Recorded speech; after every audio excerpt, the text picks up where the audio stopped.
Welcome, everyone. Dr. Anthony Criniti IV here, also known as Dr. Finance. You're on the Dr. Finance Live podcast. We have an amazing episode today. We got Ramy here, and Ramy El-Batrawi, I believe I'm saying your name right. Yep. Ramy has an awesome new book, Can You Really Think and Grow Rich, that we're going to talk about. Ramy also is an extraordinary business person, a very extraordinary, successful entrepreneur. And we're going to learn a lot of amazing things about Ramy today. So welcome, Ramy. How are you, sir? I'm doing great. Thank you. All right. Well, glad to have you here, Ramy. So I guess the way to start out today is we'll do a quick, maybe 30-second profile snapshot. If you want to just tell us about yourself, and boil it down in like 30 seconds, and then we'll get into your story right after. And we got tons of questions for you. So, yeah. 30 seconds. I started out in life at 12 years old after reading Think and Grow Rich, and just everything basically that all those principles, it took me from homeless to by the age of 17 to about $1 million net worth when broke, to 50 million net worth at 23, and by 32 it's a $1 billion net worth, and when broke again, and then rebuilt that a few times. So I'm just basically a teaching of what Think and Grow Rich is all about. That is awesome. Thank you, Ramy. So, Ramy, we're going to get into it. I know you're being humble with that profile snapshot. You really have some amazing things you've accomplished.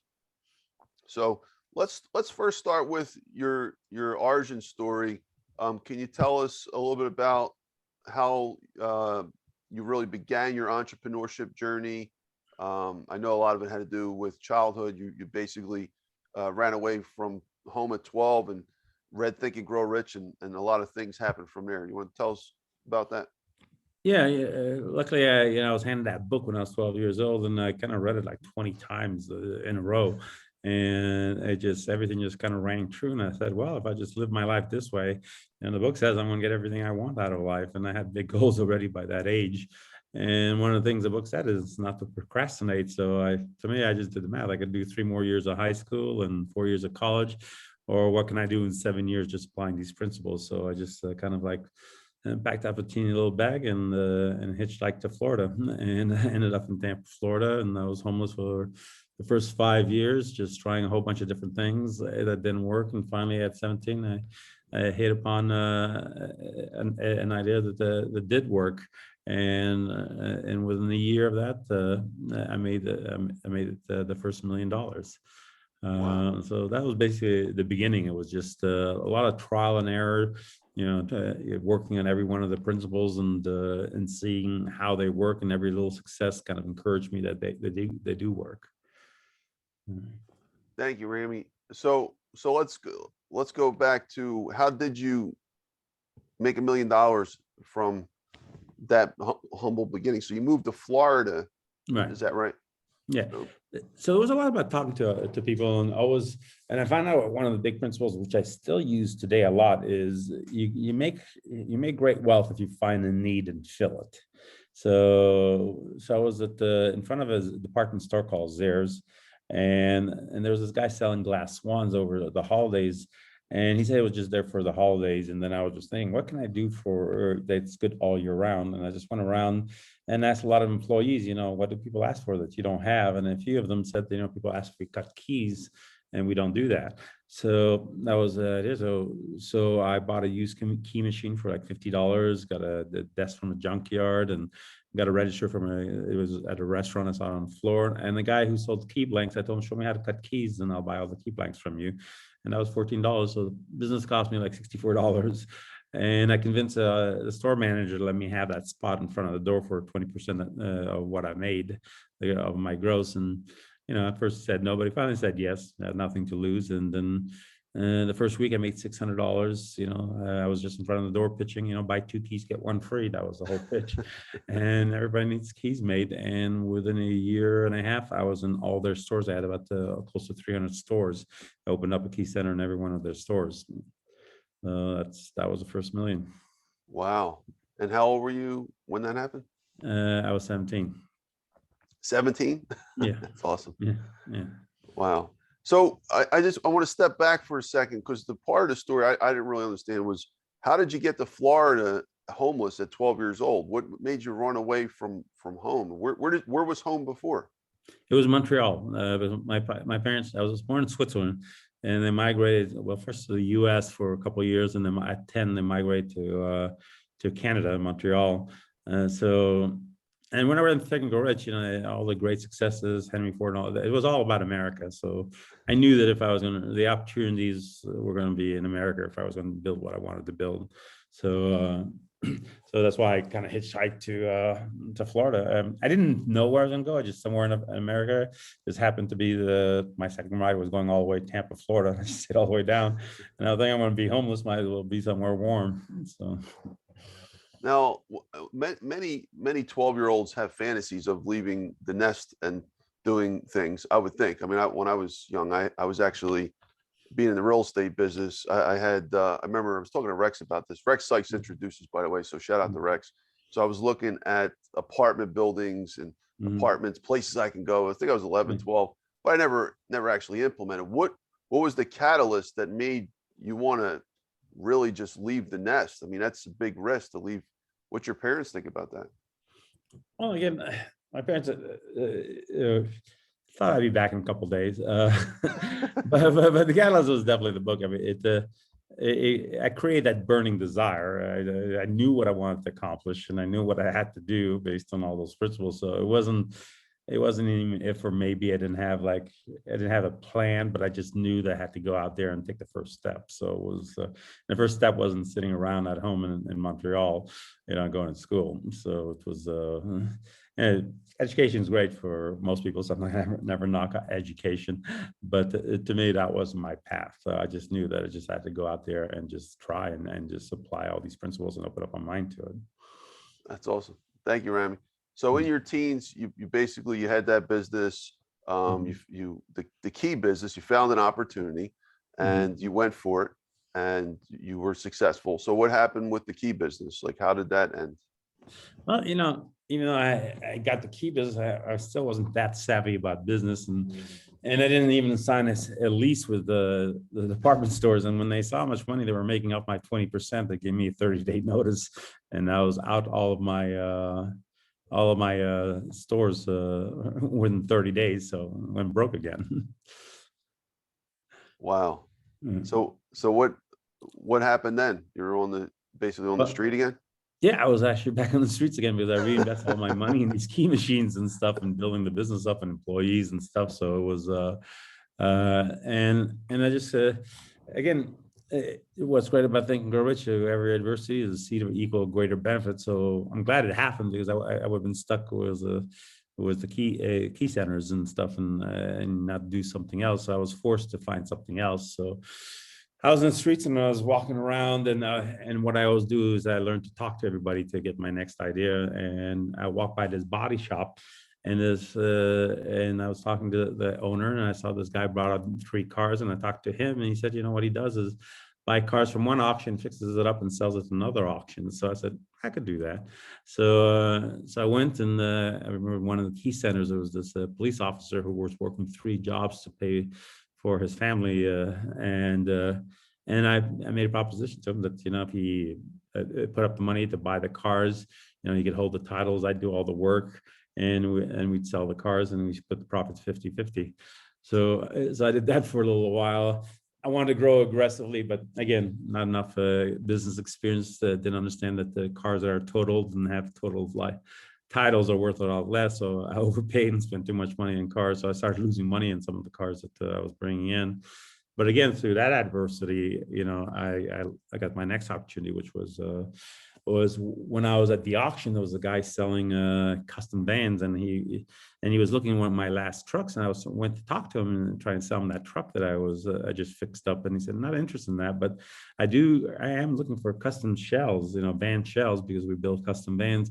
And there was a shortage of vans back there because the EPA came in and said to all the automakers, your average miles per gallon has to come down or go up, for emission and all that. So there's building a lot more smaller cars and less trucks. And at the time there was a big demand for custom vans. It was all the rage, especially in Florida. So there was so few shells. So I told the guy, no problem, I could find vans, not knowing where we're going to find them. I called around to a whole bunch of dealerships. I think it was a 20th dealership in Pensacola, Florida. It just got in 11 vans. So I said, okay, I'll go in there. And I'm going to buy your 11 vans. And I went up there. I had no money, but it was over a weekend. So I wrote him a bad check. But I knew I'd cover it if this guy was true to his word by the time I got back. So I took him the 11 vans. And he did pay me for him, cover the check. And then on the way back, I forgot I didn't have a ride back. So I took one of the custom vans that he had. I said, no problem. I have a dealership would want to buy this van. Which I didn't, but I knew I'd be able to sell that van. So I went in there and went to the dealership next to the bank. And when I was selling him the van, I was going to be like $600. A customer was already all over it. And I saw the dealership make $6,000 profit, and on financing made another $3,000-4,000. The insurance made a few more thousand. So they made $12,000 on a van when I made 600. So I decided, I need to own a dealership. That's where the money was really at. And then that's where one of the other principles I put in the book is, to get things or get people to invest in you, go to the people who benefits by you winning. So it was always like, okay, so I sat there and thinking, who would benefit by me winning? Who would benefit by me owning a dealership? And it hit me, the guy who built the custom vans, instead of going around selling it wholesale everywhere, he'd rather have one place to sell that and make a lot more money. So I ended up going to Georgia, Hartwell, Georgia, actually, where they built the van. And at first he totally resisted, a real redneck kind of guy. And by the time I finished the pitch and show what he could do, he advanced me the first $1 million to open up the first dealership and the first 50 vans. And from there, within a year and a half, I grew to 6 dealerships across Florida, insurance companies and everything. And that's how by 23, I built up a net worth of about $50 million. Wow, 50 million? Yeah. And you were 23 years old? Yeah, and I thought it was all the money in the world at the time, and I was, I had the best car, the best house, the best thing, lived a life. I was a big fish in a little pond, but I thought I achieved the goal that I wanted because, anyway, faithful day of watching, I think, Lifestyles of Rich and Famous came, which is the next. Yeah. So let's talk about that next. By the way, I heard, when I read the book, you talked about that, and I went and watched that episode. Yeah. And I think that's the episode you were talking about. Was that he was only in one episode? Is that right? Yeah. Okay. So who's this guy again? His name is Adnan Khashoggi. At the time, he was the richest man in the world. Okay. But more than that, he started with nothing, and he was the most powerful man in the world, actually, even more than most presidents, because he was a head of state without a state. He represented the companies, governments. He knew every world leader. And he did deals that were in the billions of dollars. So the show was really great. And I loved, he had 35 homes, 7 jets and yacht, and his lifestyle was amazing. But what really impressed me was the deals he was working on. And towards the end of the show, they were showing that $12 billion deal he was working on in Sudan to put a pipeline there. So, and how he was treated and how he flew in his jet into military airports and the deals he got done. So, and I realized at that time that I was absolutely nothing. $50 million was nothing. This guy has billion. I was stuck in Tampa, and this guy was a world citizen traveling the world, making $1 billion deals, and had more power and respect than anybody else. So in that moment, I decided that's the guy I need to work with. That's what my actual goal really was when I was 12, to become one of the richest men in the world and to have that kind of power and respect. So that's when I decided that right after that show, and I told everybody that was with me watching that show, I'm going to work with this guy one day, and everybody kind of laughed at me. Says he's untouchable, you'll never find him, you're crazy, and all that other stuff, which I kind of like, because when people do that, it kind of drives you and motivates you more. So again, I know we were talking before the show about burning your ships and stuff. So I decided that is my goal now, to work with this man. And I sold everything I had at pennies on a dollar. So I think I got maybe $9 million for something that was worth 15 million growing. Yeah, but I just wanted the freedom to be able to go after Adnan Khashoggi at the time. And that book, again, it gave you a lot of things and the principles of never giving up and also getting rid of fears So I went looking for him. It took me 2 years to finally find somebody actually even just knew him. And then another 2 years after that to convince him to let me work with him, a lot of chasing. So that was a 4-year journey with also burning through all the cash, and I was left penniless. Can we pause here, Ramy? So you said you have $50 million, and then you sold everything to $9 million. Right. So you needed 9 million to do what? To just go on a hunt for this guy? Yeah, I Find mean, him? the traveling and the cost of just trying to keep up with him and finding him. I mean, those suites and stuff. I wanted to be like Barnes. I wanted him to look at me as an equal and stuff. So if he got the presidential suite, I got the next one to him. So it was costing me hundreds of thousands of dollars a month to chase this guy all over the world. So I burned through that money. I'm sure you had fun though. I mean, that's a lot of money to go through in 2 years, 9 million. Yeah, it was fun, but I just had a singular goal in mind. So it was more the accomplishment of getting it done. So it was really a lot of work because it was a day and night work. Because to convince a man of that stature to let you work with him, it was not an easy job. But I just knew I could do it because I heard 1,000 no's from him. He told me to get lost. I don't know how many times, but I never stopped. But at the end, because of him, and because he finally said yes, and because again through adversity you see the equal greater benefit. But by the time I ran out of money and I owed 85,000 my American Express, it forced me to really push and say, just let me work on one deal. If I make it better than you expect, and then from now on work together 24/7. And he gave me a chance after he said I paid my dues. I've been around, so he gave me one deal, and I did blow it out of the water. And then we were together for like about 8 years, and because of him, I ended up making $1 billion by the age of 32. So Wow. so that risk of the 50 million that I had, and I'm worrying about being secure and safe, after so that's 24. So about 9 years later, made $1 billion. So again, you get what you ask for out of life, and that's why I put that one quote in the book also, that it's in Think and Grow Rich, about that little poem about how this guy bargained his life for just pennies when he realized that whatever he asked out of life life would gladly pay.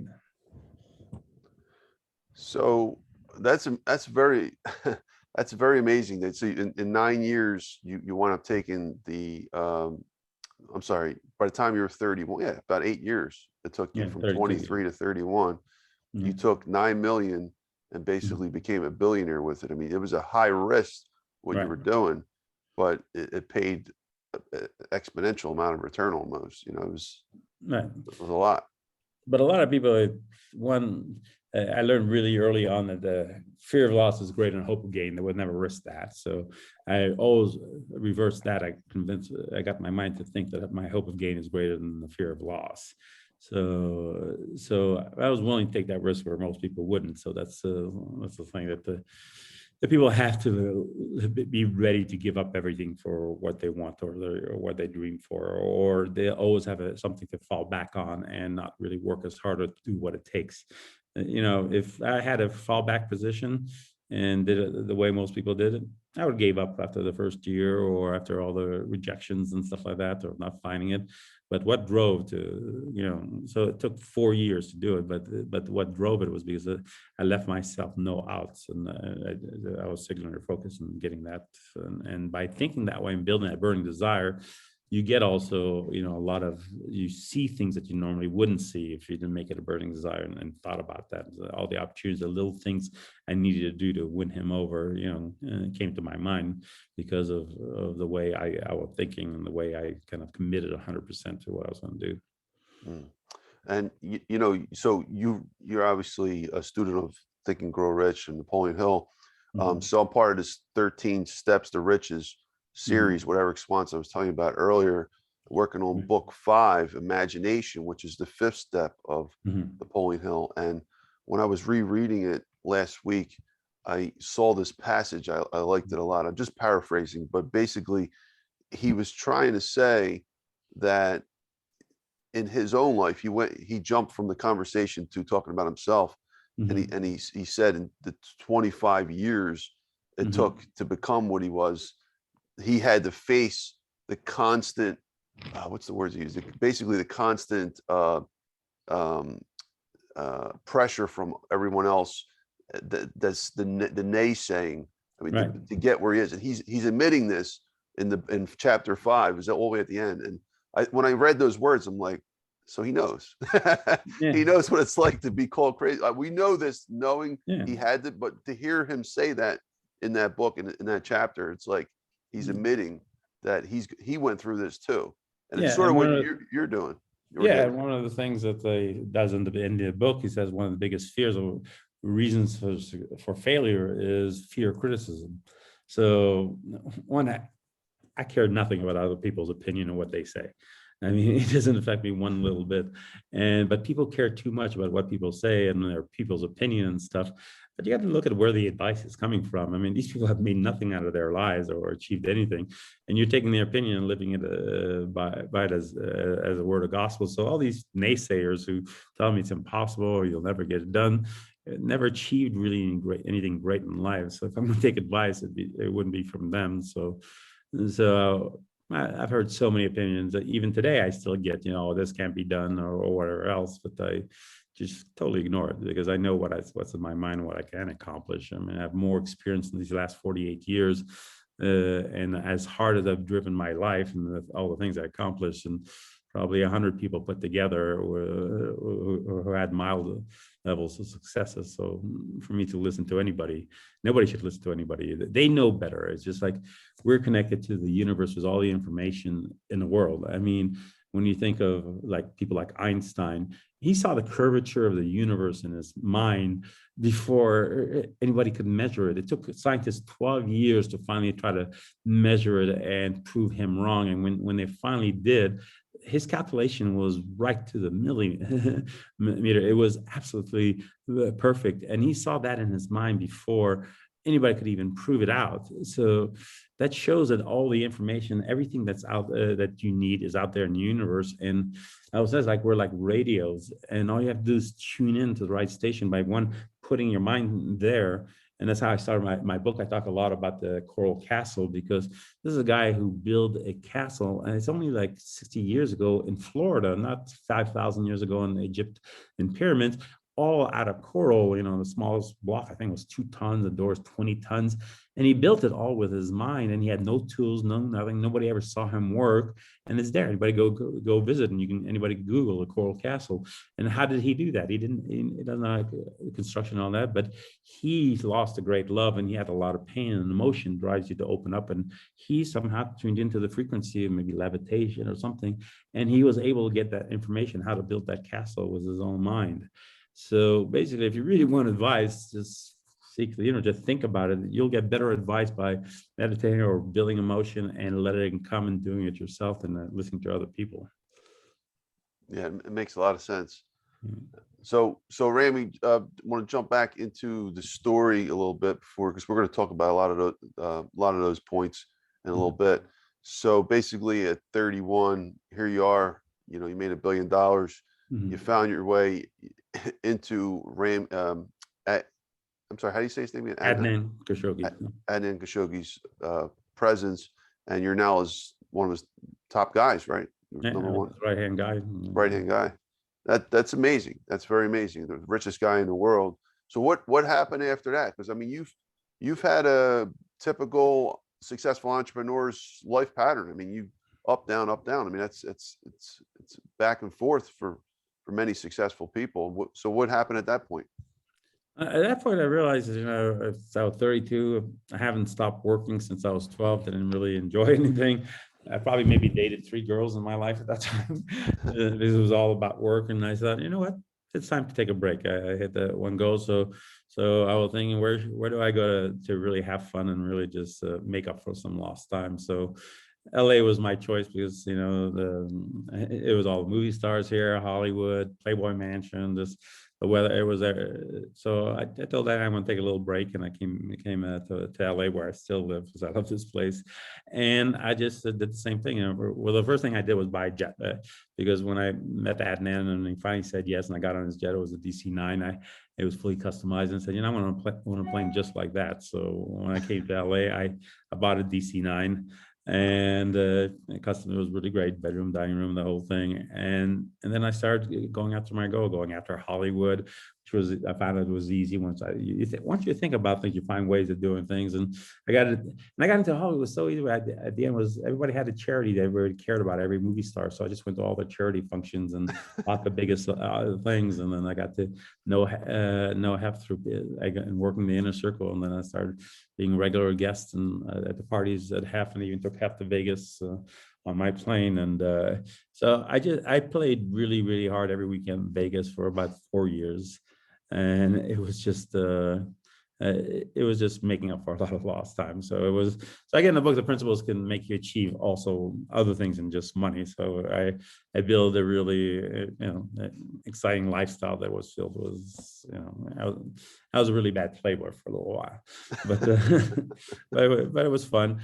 But I had a lot of time with during the day and stuff, and I was still a businessman. So at the time I met John Gray too, who was here in California giving a seminar, and I thought how great he was. And he just wrote Men Are from Mars, Women Are from Venus.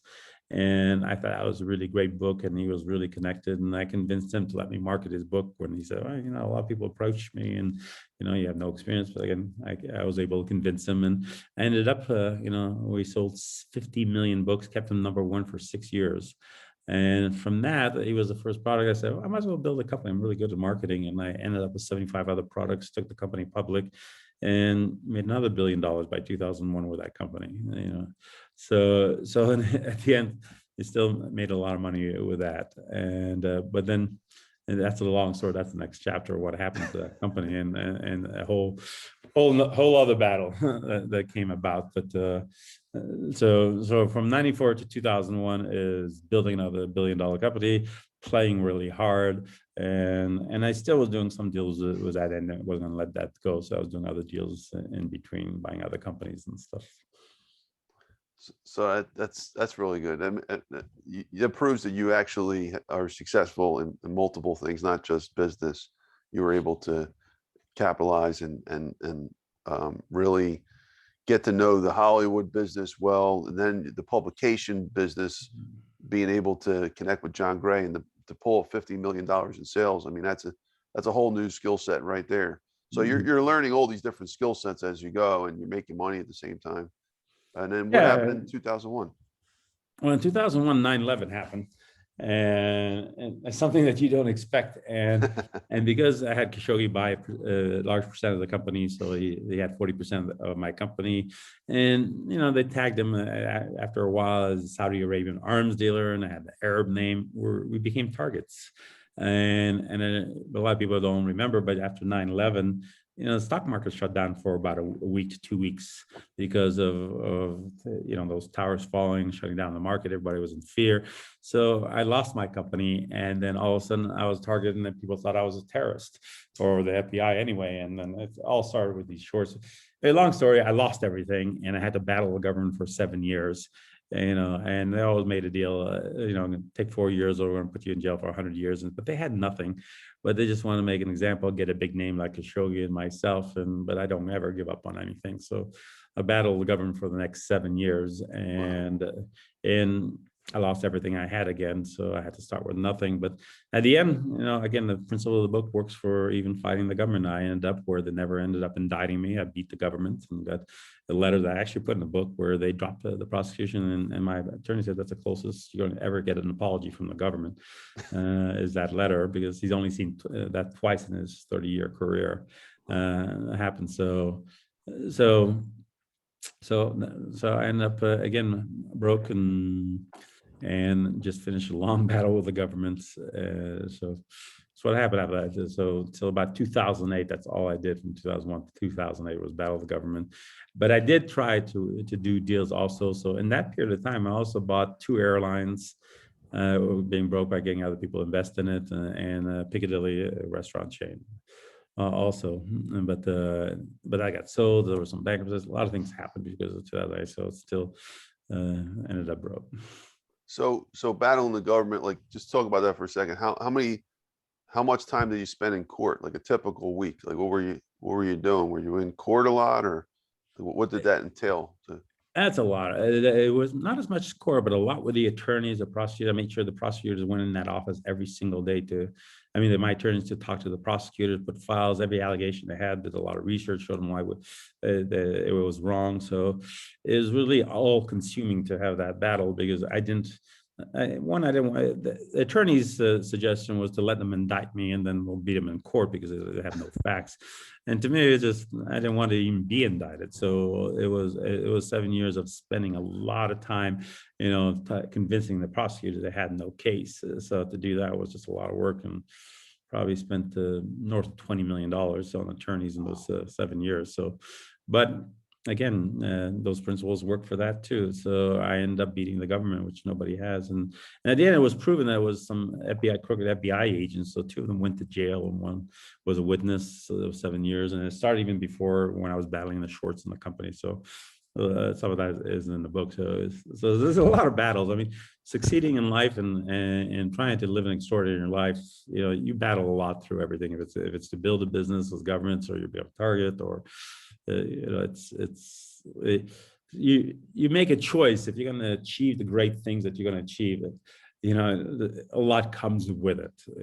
So you could live a mediocre life and kind of just scale through life and just end up dying, never achieving anything. But if you're going to achieve great things, there are things that comes with that, and that's one battle is trying to build companies. People suing you all the time because you have money, and most women are there with you just for the money, not because they love you. So those are the things that you say, okay, it's fair exchange. I'm willing to deal with all that to achieve the things I want. So we want to talk about so $20 million it cost for lawyers, and then you had to fund your lifestyle for 7 years. Right. I mean, basically, this part of the story, what I'm trying to figure out is how you get from $1 billion to 0 to the next point we're going to talk about in the story of your life, where you actually had you ended up in the hospital. We can talk about it in a second, but just trying to figure out how you got from $1 billion to 0. I'm a finance guy. I'm sorry. Yeah. Well, billion to 0 is because I committed when I was building my public company. Shorts came in, and I was battling shorts, and all my money was in the stock market and also my companies and stuff. So when the market shut down, and then the government went after me and he delisted me and halted my stock, so all my net worth went to nothing because, again, I focus 100% on one thing. And especially at the time, and it was to build a great company and do this battle. And then I thought I was safe. It's just, you don't expect, you can expect a lot of things, and that's why you got to be ready for certain things. You don't expect 9/11 to happen. That changed the world and everything else. So 9/11 just kind of wiped me out because I planned everything out, and I always planned 20 moves ahead on everything. And so when I was doing my battle and everything I was doing, I thought of every possible thing that could happen, but 9/11 was something I didn't even fathom that could happen, and the way the world reacted and everything, just like coronavirus, you can't plan that, but now you take advantage of that. So that's how you go from a billion or plus of closer to by that time, but to 0 in a week. But then it was a battle that I had to now battle the government too. So it was very distracting. And where you're talking about the thing, while I was going through that battle, which I should have never done, the psychiatrist told me that, I should take these antidepressants because I'm fighting a real battle, things coming. And then he was a script happy doctor and got me hooked in all those antidepressants and stuff. So I started functioning at 5% of my capacity. And so the new ideas, everything that I used to have wasn't there. So all my efforts fighting the government, I had to push really hard through it because it was like numbed. And I was able to do a few deals and stuff. So by the time the battle was over in 2008, he had me fully hooked in so many of these drugs and stuff. So I feel I wasted a lot of time. It was very unproductive. Even from 2008 to about 2015, I was trying things, but my mind wasn't working because he kept me in those drugs because he said that just wouldn't. It's no good to just go cold turkey, stop them, and he just wanted his money, his $400 for every visit, to keep me on those drugs, and he had me hooked. And I wasn't thinking fully straight. So I wasted all my time till about 2014, 15. So 2001, 2015 was about, I feel a lot of wasted time, but I learned a lot from it, and it changed. And I was able to prove that's why I knew what I needed to do, but I couldn't even figure out because of that medication. Yeah, so you brought up a good point. So I mean, 15 years basically Yeah. of your life was, you know, half between battling the government, the other half about battling um, uh, yourself, really, to try to control yourself from these prescriptions that were taking control of you and get your life back together. So I mean, Yeah, and on that's top a of lot that, of struggle. once the government accuses you of stuff, everybody runs away. You figure out who your friends. I don't think I had thousands of people in my phone book. I think I had 2 people left talking to me because they thought I was guilty, no matter what. They just ran away. No matter how much money I donated, what I did, it was just like I was totally left alone. It was like it was. It's an interesting period of time. That's why I work so hard now, because I just started life instead of feel like this is the ending, because I have to make up for 15 years of lost time. So that's what I'm doing now. But again, I wanted to write a book because in 2015 it was rock bottom. It was going from the billions of dollars, and not only those drugs, but I think if you read in that chapter as well, I find the last part of the book even more important than the first part, because it sounded like a great success story, doing what I did to really build up and everything. But I got to a point where there's a picture in that book. So he gave me so many of those drugs one night. I took way too many, and I actually died. So there's a picture of the book of me being dead. I was pronounced dead for about 20 minutes. Yeah, that's a picture. So I was dead. So I could show that you can build success even if you die. So, so I was dead for 20 minutes, but they kept me on the machines, and for 2 days, I survived just on those machines keeping me alive. And then I finally came back to consciousness, and then another 3 weeks in the hospital. So in the next picture, you'll see I was, then after that, I was back to being homeless, and I had $21, on the street.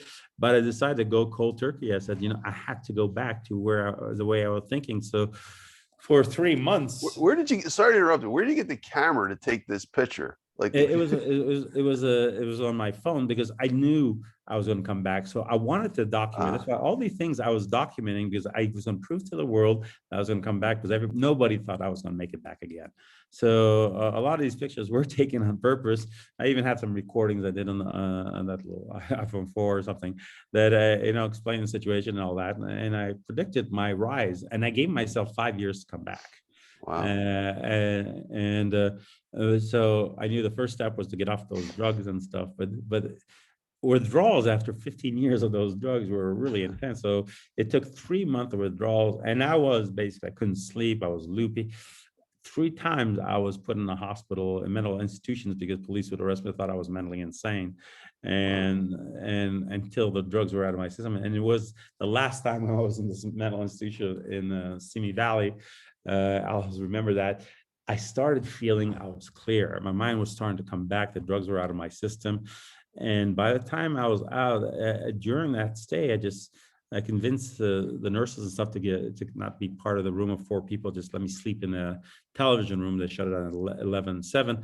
And my mind was just coming up with a million ideas. And I wrote out how on pads, I asked them for a pen and a pad of paper, and I wrote maybe 100 pages in 3-4 days of how I was going to make it back. And I just knew it, and all the goals, getting my house back, getting the airplane back, building the business and stuff. And when I got out, I had all the confidence back to the way I was before all this happened, 9/11. And that's why it was really important to. And I knew I was going to write this book and stuff. And I even put a copy of one page of the note there.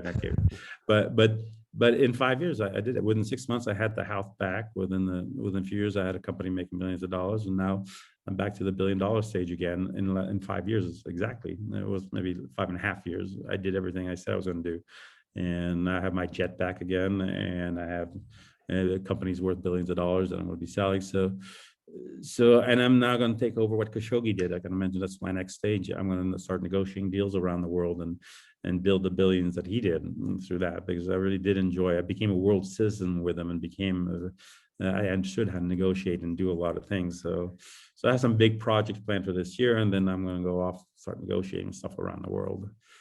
So I did, again, I got to make up for the 15 years of lost time. So now that'll be interesting. I have no idea what 5 years or 10 years is going to look like from now, but it's going to be a lot bigger than it is today. That's awesome, Ramy. Appreciate that. All right. I going back to your story though, I had a Yeah. question after reading this book. What is this all about? Like, is that your notes? Yeah, when you- that's one page, and whether I put it together, I gave him the pictures of a lot of the notes. That's one of the things I barely can read my handwriting. I was just scribbling it. The ideas were coming a million miles an hour. So that was one of the pages, just put a copy, but I have a stack of everything I was writing down that hospital. I was going to come back. Oh, in the hospital you're writing this. Okay. Yeah, all that stuff, yeah. Wow. Okay. And then your story goes on. You got your house back. Folks, Right. check this out. This is the house. By the way, we're going to talk about the book as a whole in just a second, but the house in Hollywood Hills. Yeah. That's the house that you're at right now. Yeah, yeah, yeah. And that's the house I was in before I lost too. So that was one of my goals, to get that back. That's awesome. And then you got the plane, which Yeah. is really cool. Yeah, I got a Um, bigger, better plane. It's a larger cabin private aircraft. There's a shower, bedroom, dining room, living room. I even have a poker room in that plane. Yeah.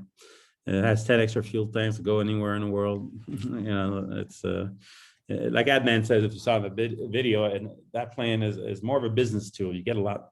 It's amazing what you can accomplish if you're flying in one of those things and flying commercial. So it's a better way of life too. So it is a goal. Like there's like less than 0.1% of the people in the world that own a private plane, and then there's only 2 of those in the world. So it's good to achieve goals that nobody else. When everybody said that you'll never come back, you're done. There's only 2 of those planes in the Yeah. whole world. Yeah. Wow. So it's kind of cool that you're able to achieve all these things from absolutely nothing. So kind of proved I did 5 or 6 times from absolutely nothing and rebuild the wealth. I always came back bigger and stronger every time. So because the knowledge I built every time, gave me additional knowledge how to do other things. What's so special about that particular plane though? It's an MD-87. It's a wide body plane. So it was a commercial plane before, but a Chinese billionaire bought it and built it as a custom, just a private plane. So I bought it from him and then redid it all last year. It took me a year to redo it. And it's just like a brand new interior. Everything is just beautiful. It just has 10 extra fuel tanks. Like most custom private planes are very small cabins. They're like little tubes that you fly in. But this, you don't even think you're on a plane. It's a flying apartment. It's got a living room, dining rooms, bedrooms with showers, kitchens. It's just it's like Air Force One, basically. A little bit smaller because they have a 747, but it's so there's only 2 MD-87s that are private. Is it smaller than a 74? It is a 747. No, smaller than for 747. Smaller than 747. But Yeah, that's what the presidents fly in. yeah. I used to work at the White House. I actually when I was in college, because I went to DC GW, and I had to clean out his plane one day. I was Bill Clinton at the time, and that was his Air Force One. It was a 747, and it was pretty cool, like to see that whole thing from the inside.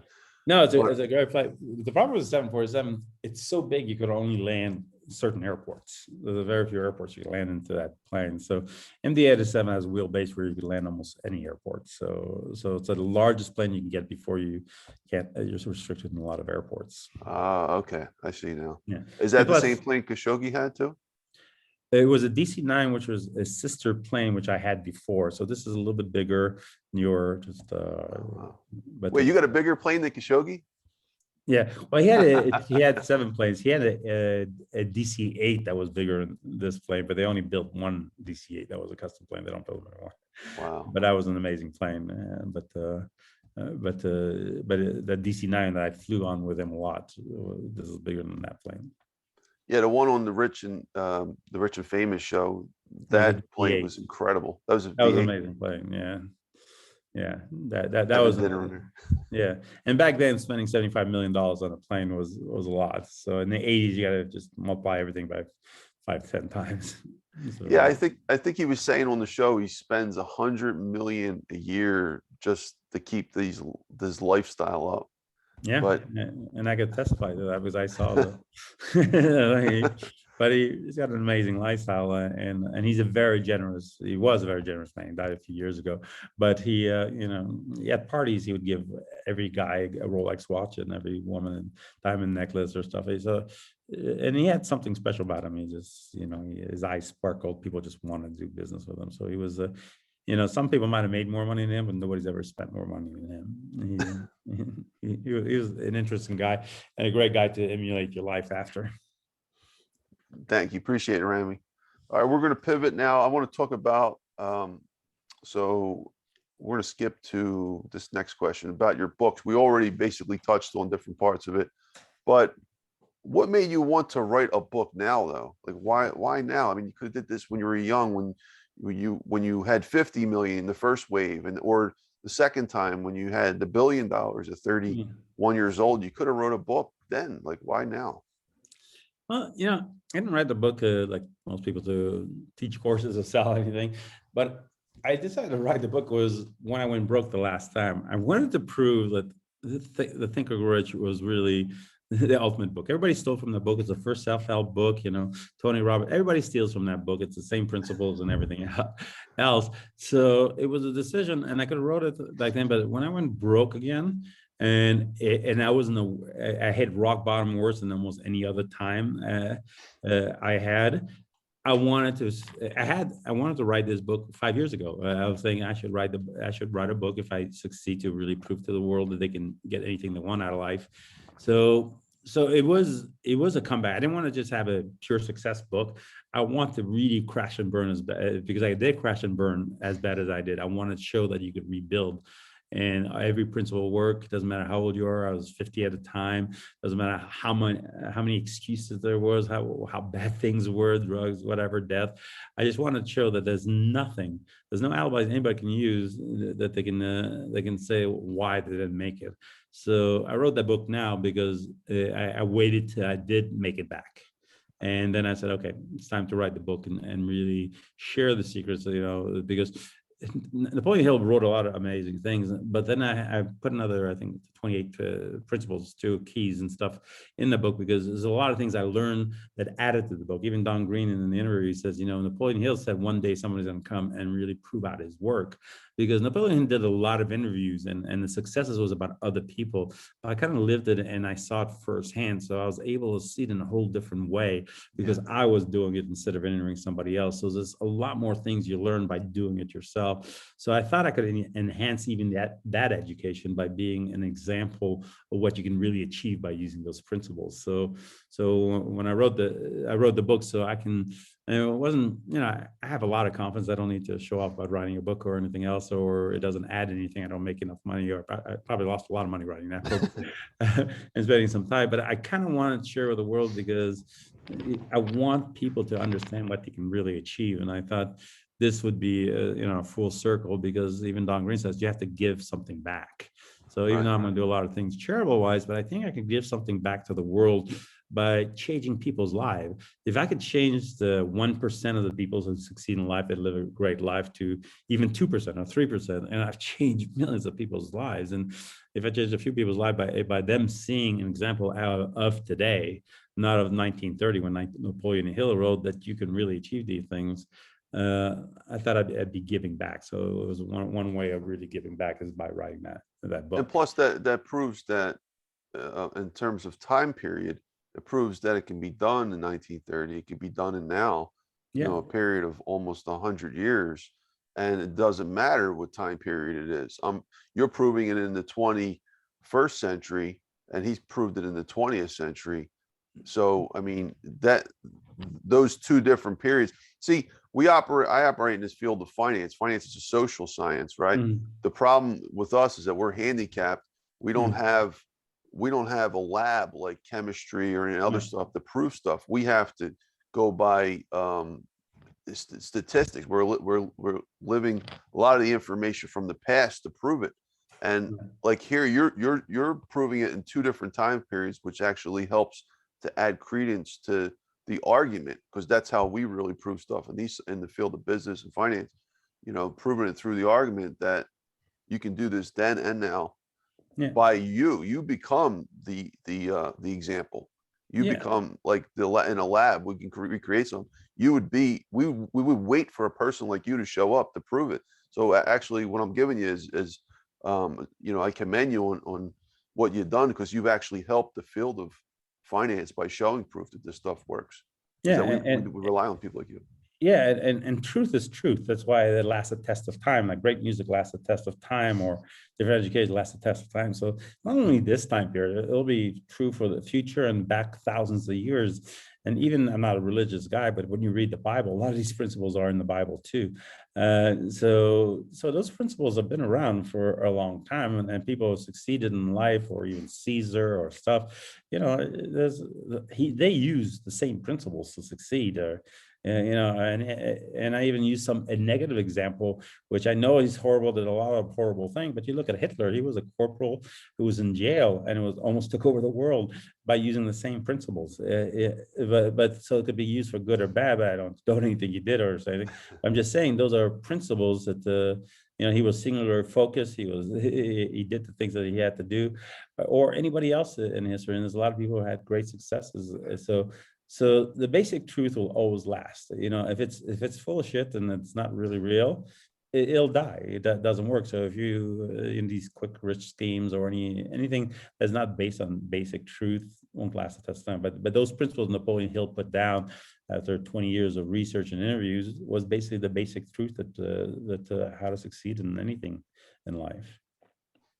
Thank you, Ramy. And Ramy, this is your major book, right? You haven't wrote any other books? No, it's my only book. I was thinking of doing a 3-book series because I wrote this book so people can really understand it into. Maybe later on I might write a book that's a lot more details about more details about how to succeed, more than just principles. The tactics and stuff like that.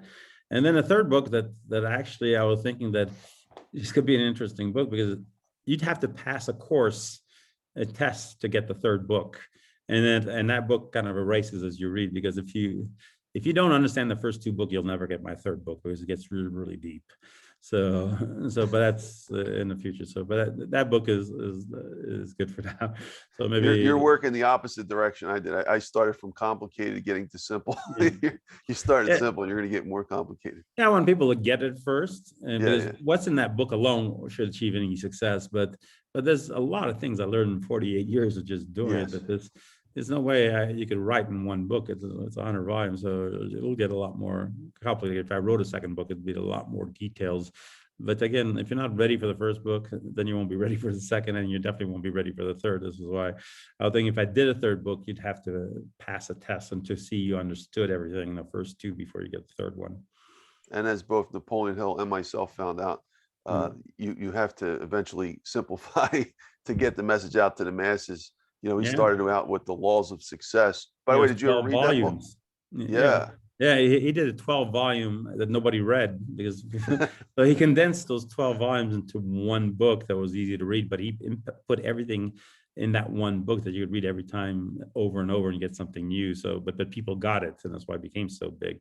It's just people's attention span is very short, and you need to get to them and get to them pretty quickly and get them to really relate to what you're talking about. And that's why I kept this book as short as it is, but it is as powerful of a book as any other book, because I gave you a lot of the best quotes and principles from Napoleon Hill and added some of my own, and then gave you examples how I applied them in my life to show you that it does really work. Yeah, it's definitely an amazing book, folks. I don't read every single book. I just don't have time, but I did read Ramy's book, and it really is incredible. It is a short book, but it's very powerful. I mean, and it's really cool too. The way he does it, he's got a lot of bullet points, reflection points like this. It's a reflection section. And then the pictures itself are just super cool. Here's him and his new wife at the end. So I mean, he's got pictures with was Hugh Hefner, I believe I saw you had a picture. Yeah, I have a ton of pictures. It's just people want proof. I put the pictures in the book because I want people to know that these things did happen. That's why pictures of Carlyle Group, Adnan Khashoggi. I want to make sure that people understand what I'm saying is actual facts that actually happen. So it's a book to really so when you're done reading it, you don't doubt what I tell you, and I show proof that I did make it happen, and I also show proof that I was homeless and bound on out in the street and did die. So I just wanted those pictures as to reinforce what I was saying in messages. So that's why I wanted to really add those pictures to. But I have thousands more pictures. I mean, like I said, I could write thousands of books, but I took some key pictures to kind of like put a punctuation on the story, basically. No, you have an incredible story, Ramy. And one thing just want to add about the book before we move on to the next question is that the foreword, folks, was done by Dr. John Gray, Right. who wrote the book Men Are From Mars and Women Are From Venus, sold over 50 million copies. So that's incredible. So Ramy, and he tells in the foreword Ramy's role in that book. So Ramy, we're going to talk about John Gray in a little bit, but you want to just give us a quick summary of that? Yeah, like I said earlier, I met John Gray, and I saw his message was really amazing. He's one of the most spiritual men I ever known, connected to the universe. And he wrote Men from Mars and Women from Venus, and it was the best relationship I ever read. And it made a lot of sense and got to me just the same way as Think and Grow Rich did. So I just convinced him to let me market his book, and so it took a few no's, but he finally said yes. And then I just went about to make it the biggest book. I think it sold more hardback books than any other book except for the Bible in the history. So that book became a huge book, and again, #1 for 6 years. But we became good friends. I respect him a lot. He was the only one that helped me when I came back. When I was down on Out Street, he gave me the first $10,000 to start, and we're good friends. But I do respect his level of more connection to the universe and spirituality. I've seen him hundreds of talks, and every one of his talk is different. He connects to the audience, he connects to the universe, and he just is like channels the information to the world that is just so unique and so powerful that you understand. So he's really an amazing guy, and to have his endorsement, and then also to have Don Green's endorsement, which was kind of like full circle. I would never imagine when I was a kid at 12 reading Think and Grow Rich, I end up at the Napoleon Hill Foundation and having the CEO of Napoleon endorsing my book. So it's kind of an interest to come back full circle to be able to be told that my book was the next step to Napoleon Hill after I read it and saw it as my Bible. That's kind of that was nice to see how it was embraced by that foundation. Yeah, that's really good. And I saw on your was it Facebook? We connected recently on Facebook. You had a picture of you and him on your plane. I believe you went and visited Don Green. Yeah, I flew out to Wise, Virginia, with the Napoleon Hill Foundation, and he came pick me up from the plane. We spent a couple of days together. We filmed some videos too. And then we came back in, and so he came on the plane. We talked a little bit, did a little interview, and we hung around the plane a little bit. But Don Green is such a nice guy. It was really great. So again, it's also another proof. Having that plane is proof also that I did achieve everything I had, because not that many people have it. So it was nice spending the time with him, spending time in Wise, Virginia. But to see the Napoleon Hill Foundation walk through all the collections, his books, his glasses, his stuff. So yeah, how is that, Ramy? Because that's one of the places I want to visit as well. It's small, but it's really impactful if you care about Napoleon Hill. See the typewriter he typed Think and Grow Rich on, and see the different things. And he was nice enough to give me one of the few autographed books by Napoleon Hill left, and he gave me a nice framed picture of a check Napoleon Hill wrote to Eastern Airlines. And he said, well, because I was coming on a plane, he gave me that. So he was really generous and really supportive. And I just remember, because when I sent him the book as a transcript, he read it the same night I sent it to him. And he sent me a message right away that's, that title, Can You Really Think and Grow Rich? I proved it was a resounding yes. And he said he never lets anybody use Think and Grow Rich in a title because it's copyrighted, but he'll let me use it and not charge me anything, because he really believes that my book was going to help millions of people. So that was really special. So spending the time with him, seeing it over there, just brought it back full circle. It was great. So was this book endorsed by the Napoleon Hill Foundation, or? Yeah, I mean, it wasn't in the book, because by the time I published the book and everything, but if you look at all the videos, and if you look at their website and the emails that he says, he fully endorses the book. I mean, there's a lot of quotes, I think, on my site, Can You Really Think and Grow Rich, of Don, and he talks about my book a lot, and on his Facebook, he talks about how great that book is. So so they fully endorse it. They help me market. I talk to Lana, I'll talk to marketing people. So I even on my side package both books together. So we're working together. So he says it's the best book that he's ever read in all these years he's been there. That really proves out the work. Wow, that is really big, folks. If you want to learn more about Don Green, he's the CEO of Napoleon Hill Foundation. He was on the podcast probably several months ago. So just type in Don Green and Dr. Finance, and you'll learn a lot about him. And he tells about, Napoleon Hill's early start, as well as the connection to Wise, Virginia, as Ramy's talking about. So, but thank you, Ramy. Appreciate that. All right. So we're, how does it feel to be a billionaire? Everybody wants to know that, I'm sure. You know what? The people who said money that can't buy happiness, people that don't have it.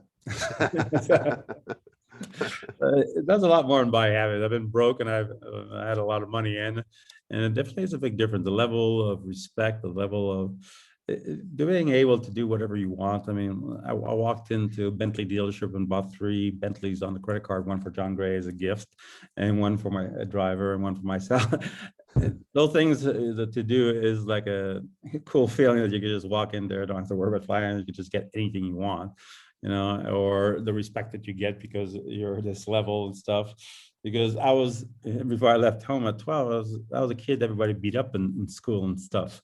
So I had no respect it.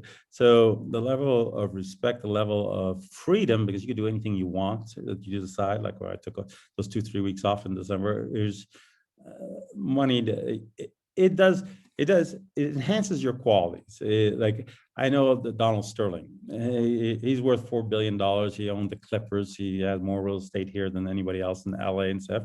But he's a miserable man who I've known him for 20 years. Not once did he buy dinner or lunch. And he gets in cash flow of almost $100 million a month from his rental buildings. But his cheapness, his thing enhances that. Money enhances the negatives of Carlyle. He's more aggressive and nastier because of more money he gets and stuff. For Adnan, he was a generous guy at heart and enhances that. So more money you have enhances your qualities, good or bad. But if you grow with the money and you really, use it and be generous with it, it kind of makes you feel good if you're giving back and you do a lot of things. But it also definitely gives you a ton of confidence, ton of strength, and gives you a lot of freedom. And it's good to be able to do whatever you want and be able to buy whatever you want. So it's, I do recommend it. It's a good thing. How do we get like an army of people like you that are billionaires with a good heart, though? Because that's what we need more of, right? Like to lead our world. How do we do that? Yeah, but believe it or not, there are a lot of good people that have a lot of money. Even if you look at Warren Buffett and a whole bunch of billionaires, most of them do have it pretty good. And I've seen people, I mean, they give away all their money and stuff. And a lot of people, once they get there, also money isn't everything. Right now, it's just keep score. I really want to build to really, prove a point and stuff. But I could have stopped at 100. You could have everything you want at a certain level, but this is, you affect the world more, you do more. And there is really a lot of people that you don't hear of. And even like a lot of this stuff that I do for charity or things I do it anonymously because it's at one point, it's not really, you don't need that recognition. You just, if you do it because you really believe in it, you don't need to kind of broadcast it. So believe it or not, there is a lot of billionaires that do things for, that is so generous that really the school stuff in Africa. Even Bill Gates, all the vaccines and stuff he does in Africa and stuff, or you go up and down the list of a lot of the billionaires. And I remember seeing one time I did when O.J. Simpson had a case and they honored the prosecutors for even the loss and stuff. And they were giving awards, and there was this one guy who was also a billionaire, and I never heard his name, but he gave away so much money. I still don't know who this guy is, but I took a picture of him because I do want to model my life because he was a generous guy with a lot of money, very humble, and he was already in his 80s. But so there are people who do give back, and then some, and then there isn't, just like in a real world.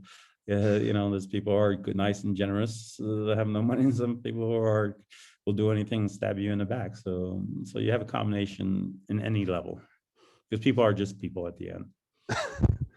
Yeah, and I like that point about accentuating the core. I think you said that in a different interview, basically same way you said it here, but money brings out the core of the person. Right. But going back to the billionaire thing, so there are different levels of billionaires, Mhm. and Warren Buffett, the Bill Gates type, they're at the Mhm. highest level. In my last book, The Survival of the Richest, I created a concept called the prosperity tipping point, where Mhm. basically at that point, you don't need money anymore to survive. I mean, and you don't need money to prosper anymore. It's all everything you got for the rest of your life and possibly generations is there. And that point is different for every person depending on what Right. their desire is. Um, After that, basically, you're there for charity. I mean, what's your thoughts on that concept, prosperity tipping point? Like where basically at a certain point you don't really need anymore. Does that any thoughts on that at all come to mind? Yeah, I mean, it's true for your personal living, but if you're in the corporate world and you're doing a lot of things to change the world or buying huge company, then the money matters. I mean, if you're gonna go after a $10 billion company, you better have access to that and stuff. So or the things I want to do, like I want to build a desalination plant in Africa, so I have to raise money and put money out of a big project. So the money now is more for the use of business, but for what I needed personally. And I'm actually kind of a humble guy. I mean, I wear a t-shirt and jeans every single day. I don't need the one car drive and one that I rebuilt for myself. I only need one house. I don't need 35 houses. So to me, other than the cost of the airplane, which is the most expensive thing, I got everything I need, and I don't need anything else personally. So the money is now used just for Your creating mission. jobs, building businesses, making a difference in the world and stuff like that. Different people reach the tipping point for different things. Some people, like Adnan, had a lifestyle he needed $100 million a year just to pay for. My lifestyle probably would take only, with a plane just sitting on the ground is 2 million a year. So let's say 5 million a year would pay for my lifestyle. But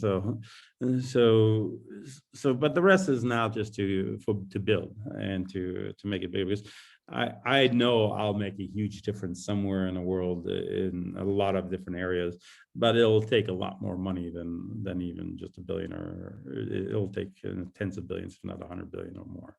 Wow. So that's a go. Thank you. Appreciate that, Ramy. Okay, so how do you define billionaire? Because the reason, let me preface this question, because there's a Yeah. lot of people that call themselves billionaires, but there's a lot of different ways to throw that around. And the non-finance people don't realize that. I mean, you could be Yeah. billion in sales, you could be a billion in in assets. And then when you put the debt in the picture, it can change the whole situation. True. Different times, different thing. Like when I first came, the first billionaire, back in Khashoggi Day 32, it was truly all in cash, and then it became stock and stuff. And now it is not only the money that you have, but it's also the value of the companies that you have. Like even just one of my companies, EV Mobility, is an EV space with Teslas and apartment buildings and hotels and stuff, and the contracts that I have, I'll be taken out of that company for $2 to $4 billion this year.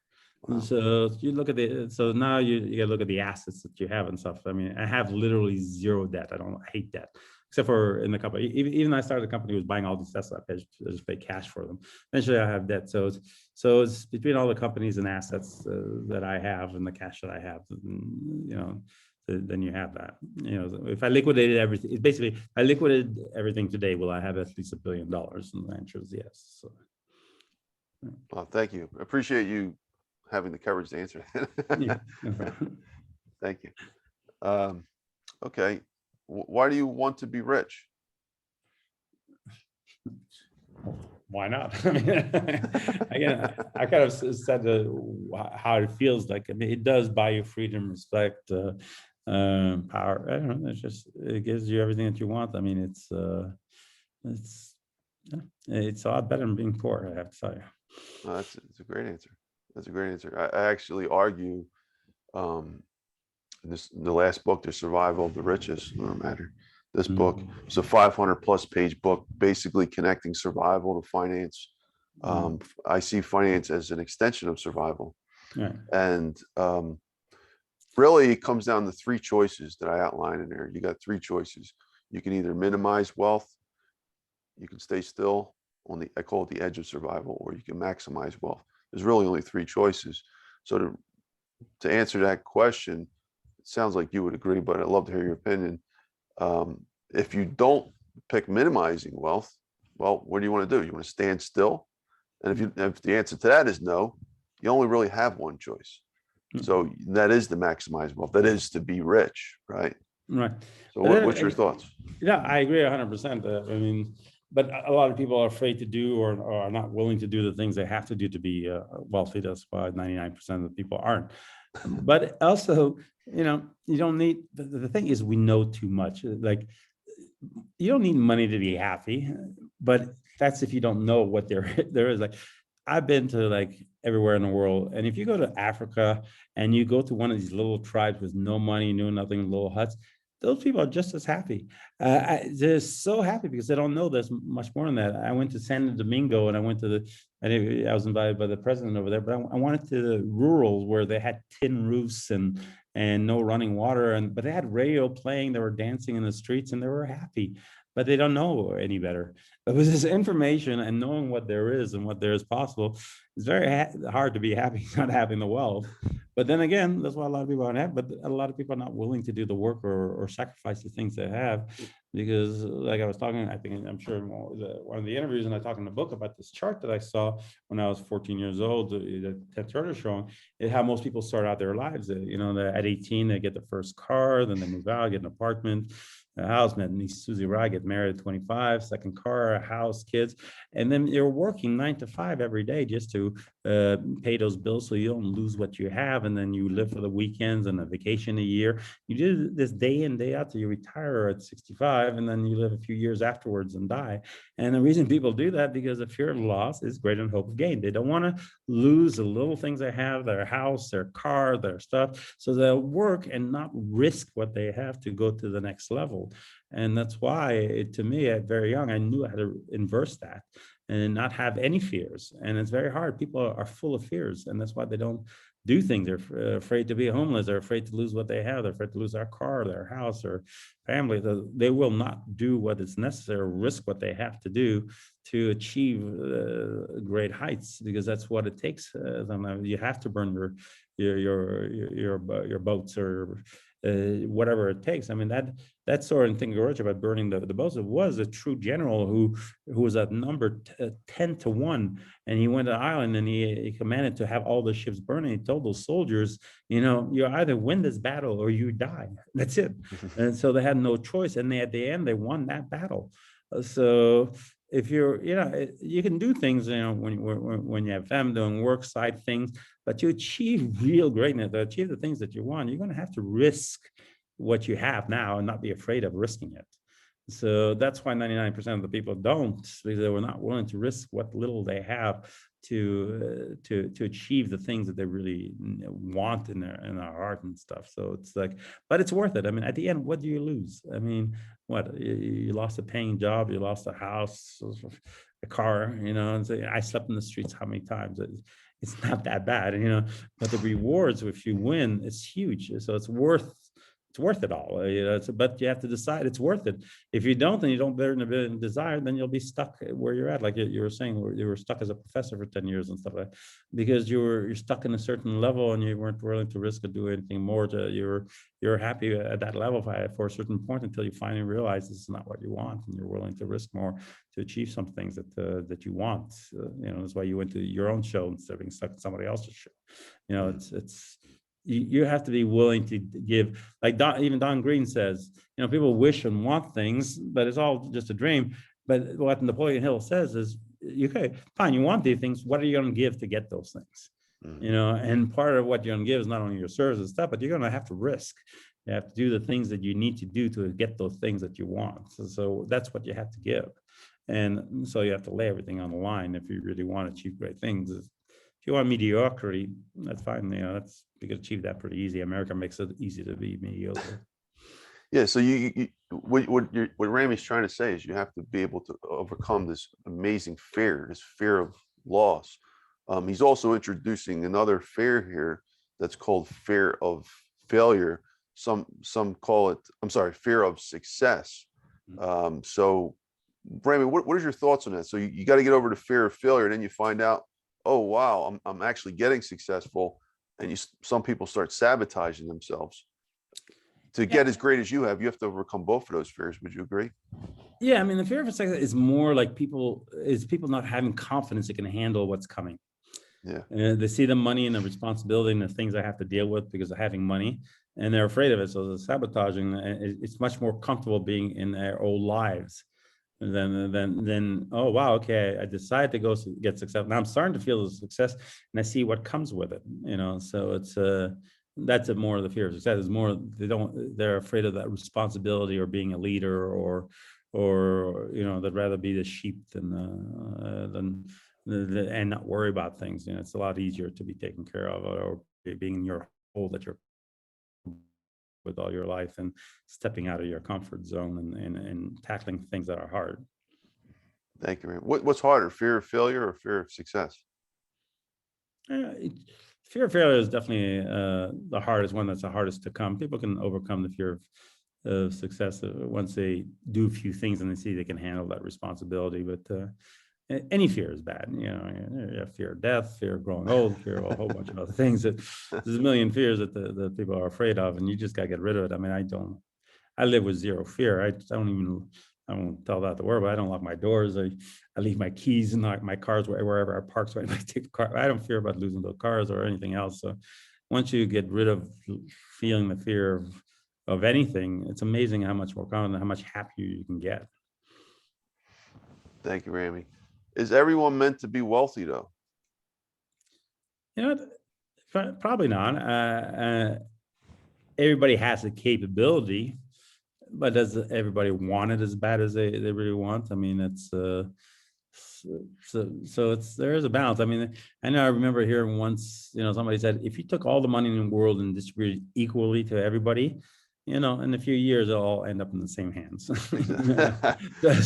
I agree with that. So it's, unless you're really educated early on or something, but some people are really happy being just, have a career as a doctor or have a career as an engineer. They have different passions.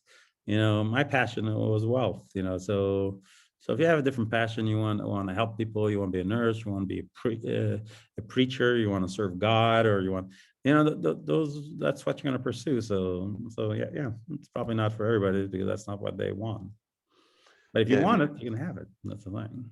And to go back to your other point, if we did reset the whole world, everybody started with the same level of wealth. I mean, just think about it. Like even within one family, there's going to be some people who are smarter than others on how to manage their money. Some people who are more ambitious, some people are more determined, and some people will take more risks. So eventually, it'll be unbalanced again, even if we started balanced. Think of all the people who won lotteries that lost it all. And the same thing, because they never had money, they didn't know what to do with money. They blew it all. Ended up in the hands of those, or whatever they bought, the Rolls Royce dealership or whatever stuff that they, so it's really, that's why I like my journey better than if I inherited. I was born in a rich family and I got $1 billion. I'd rather start out in the streets and fight and build what I have, because my journey taught me a lot of things. You appreciate it a lot more, right? Yeah, you appreciate it. Plus, I know I can go broke again, and you put me anywhere in the world, 6 months later, I'll have all the money again. So it's just my journey is much better. I mean, I know just a guy, a good friend of mine, not too long ago, he inherited his money, but when he ran out of money and he had his lifestyle, he didn't know what to do. He jumped off a roof and killed himself. Oh. It happened in the 20s also. So it's like, if you don't build it yourself and you don't learn the lessons, what are you going to do when you don't have it, when you have no clue what to do? And so my journey, I was able to teach myself what to do.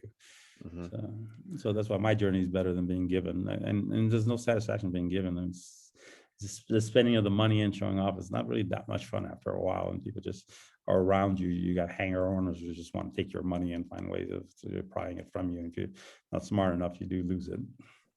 Thank you, Ramy. Ramy, if it's okay with you, I'd like to take one more question and then just pause for like a minute or two. Sure. Intermission. So folks, I'm actually nursing a sore throat and a little congestion, so I apologize. But that's the thing about entrepreneurship too, right, Ramy? Like, it doesn't matter. The show always goes on when you're an entrepreneur, Yeah, rain or shine. yeah, yeah. So thank you, Ramy. All right. So from principle 53 of my second book, The Most Important Lessons in Economics and Finance, the price of great wealth is responsibility. Would you agree? Yeah, you're definitely responsible for a lot more. Yeah, I mean, when you have great wealth and you're creating jobs and you're doing a lot of things, there's a lot of responsibility, taking care of people, taking care of what you're going to do, but you affect things more than if you have no money. So, but again, it's a responsibility I enjoy. I like having that. I like being able to affect the people and doing a lot of things for them. So, but some people are not ready for that responsibility. And it's you do give up certain freedoms and certain things, and like I said, I met my wife here, which was again another principle of Think and Grow Rich. I mean, I'm a 60-year-old guy; she's 25, and to win somebody's heart over, after 18 months, you could win love also was using the same principles and never giving up and all the other stuff. But I had to give up. I knew all the other time when I was a Playboy, man, all these girls were around for the money and stuff. So it's just, again, the things that you give up, but you tell yourself, okay, this is a fair exchange because, the responsibility is a thing because of everything else you're getting, the wealth, the freedom, the power, so it's all an exchange. If I wanted to just be, I just retire right now, which I tried a few times to stop working, and just as boring as how I can't see myself just sitting on a beach doing nothing. Yeah. but it's, to me, I've come to enjoy the responsibility and embrace it, and I can handle it well. So because I've handled so many things, so when other people the issues come up, they freak out. To me, I handle it within minutes. I know what to do, and that leadership quality is also why people follow you and stuff like that. And that's why every employee I've ever had, thousands and thousands, they've never left and stuff. And I lead through inspiration, not through intimidation and stuff, because they want to work with you, because they see that you have that strength of character that can handle any responsibility or any problem comes up, or you won't let a company fail or stuff. So they're there with you. Sounds great. Thank you, Ramy. Appreciate it. Excellent commentary. All right, folks. So stay tuned. We're here with Ramy. We'll be back in just a moment, and we'll take a quick intermission. Thank you, folks. Let's see. Pause. Yes, we hit play. We got it. We got it to work. We're back. We're here with Ramy, folks. Let's continue our discussion. We're having a great discussion. So we have Ramy El-Batrawi here, and he is the author of Can You Really Think and Grow Rich? Keys to Unlock an Extraordinary Life by the Extraordinary Life Publications, which is pretty cool. So folks, all right, Ramy, so we're on the next question here. We're talking about what role has Napoleon Hill's Think and Grow Rich book played in your life? And you already mentioned this, but if you could just summarize it for us, I think that would be good. Again, yeah, we talked a lot about it. It definitely was a book that I read at 12, and it was my guide throughout life and all his principles, which I use still every day. Now I don't have to read the book anymore. I've read it 1,000 times, but it has become my way of thinking. So if you read the book, you know how I think. So it's just a natural thought, it's just an automatic now. So that book was what helped me build everything I had, and then learning along the way. But it's definitely it's now second nature. There's nothing in that book that I don't live or practice every single day. Thank you, Ramy. Okay. So, and you already touched upon this question, but if we could deep dive a little, actually, I'll step back for a second. What is your top 3 material possessions that you ever owned? If you can boil down to the top 3, the ones that you like the best. Like right now?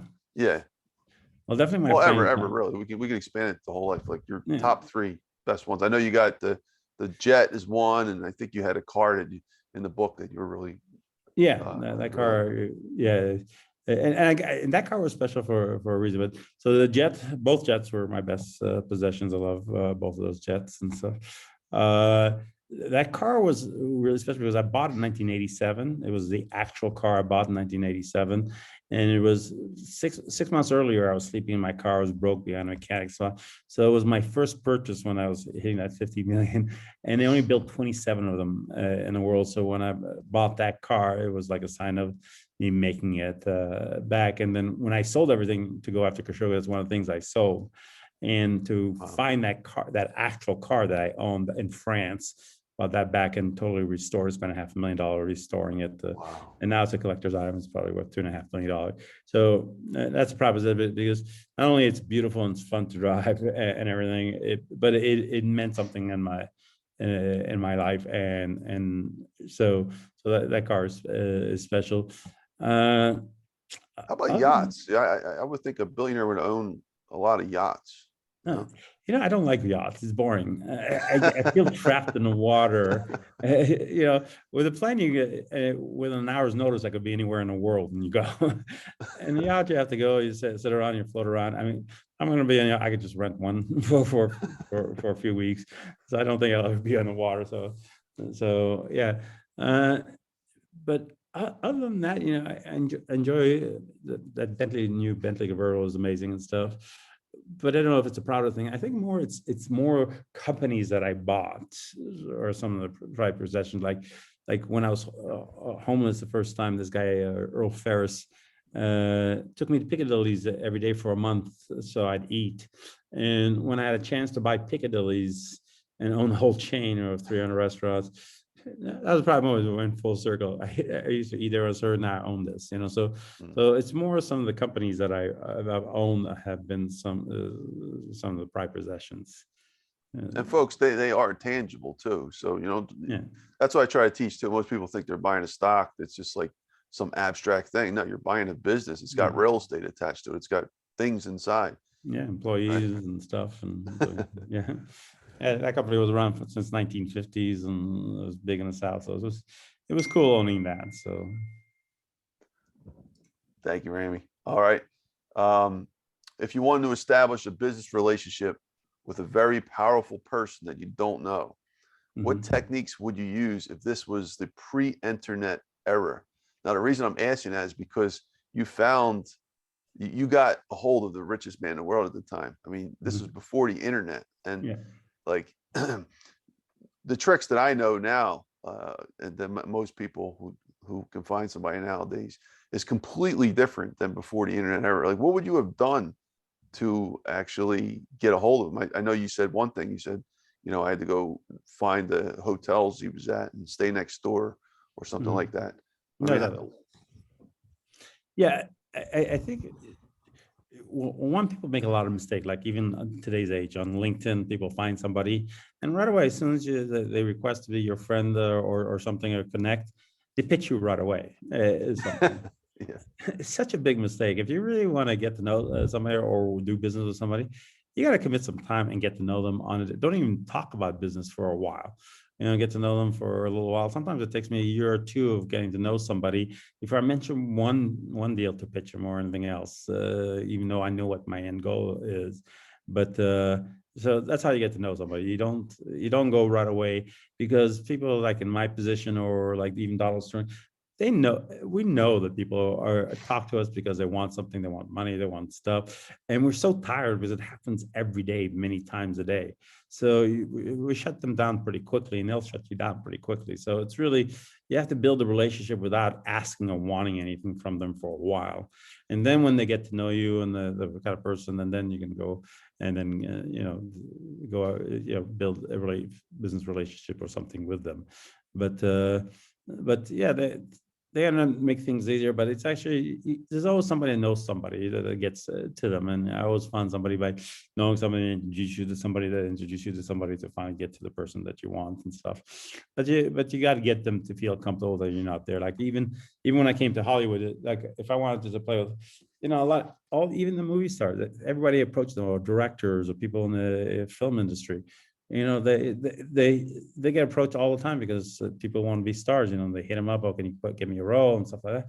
No, I went to the charities. I established myself as, I don't want anything from them, but I'm giving them things. I'm doing things for them. So So you have to build relationships no matter what. You have to think, like I talking about business, you got to be a chess player that thinks 20 moves ahead, because that's who wins. The one who thinks only one move ahead, they lose the game all the time. So whatever your approach, or even meeting people, you got to think 20 moves ahead. What are the different 20 moves that you're going to do to win finally their confidence and get something that you want out of them at the end of the day? So it's really, you got to think a lot further ahead than, okay, I just met him, let me go pitch him, get what I want from him. You know, because you'll probably get a no, and then you'll be shut down pretty quickly and have a harder chance. Yeah, it makes a lot of sense. And reading your book, I was finding some of those approaches that you used to get Khashoggi, I thought was really interesting and really risky. And I give you a lot of props for that. Like, for example, I think you had rented, you knew where, you paid someone to tell you where he was going to be at the next place, and you showed up, and as soon as he got there, I think you said you grabbed his bag or something, and you were helping him to escort him to his room, and he's like, why are you here again? And you just kept going with it. Like, right? Is that, did I get the story right? I mean, Yeah, you know, I go in, I tell the hotel I was at Adnan Khashoggi's advance man and stuff, but you do it in a way where you smile and it's not threatening, and you just kind of, because if you have the confidence in the leadership, after a while you look at, you didn't do anything wrong. You're kind of help him out. You're there. He's a little annoyed, but they get curious. Same with Carlyle and stuff. You just use general persistence until you finally get there and break down the walls and barriers. Again, like I said, everybody wants something from all these people. Yeah, I commend you that. But yeah, nowadays, yeah, you mentioned LinkedIn, and that's kind of what I was talking about. Like, if you want to find somebody, you don't need a lot of those tactics as much. I mean, you can just go find them on LinkedIn and just, little by little do modern marketing techniques to draw their attention. Finding them, it's really what you do after you find them. If you're going to get anything out of them, or have them help you, you just can't go in there and just sell or pitch them the things. Now I stopped accepting requests on LinkedIn and stuff, because every time I accept this instant message, oh, we do this marketing service, or we do CEO work, or we do, kind of stupid. You lost your real opportunity.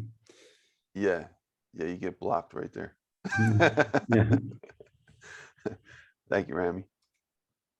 All right, Ramy. So, why did you want to work with Adnan Khashoggi so much? I mean, weren't there other superstars that might have sufficed? Like, there's plenty of people. I know he was one of the richest people, but I mean, there was people here in America too at the time that could have been very attractable to work with. Well, he wasn't one; he was the richest. But two, he was worldwide. He was international, and he closed $1 billion. So, and you go to a one-trick pony, one guy who started a company and stuff. Yeah, they're rich and stuff. What are they really going to show you in life and stuff? It was the type of business he was doing, how international it was, and the kind of man that he was. So he was the only person I ever really looked up to. Thought I could really learn a lot from him.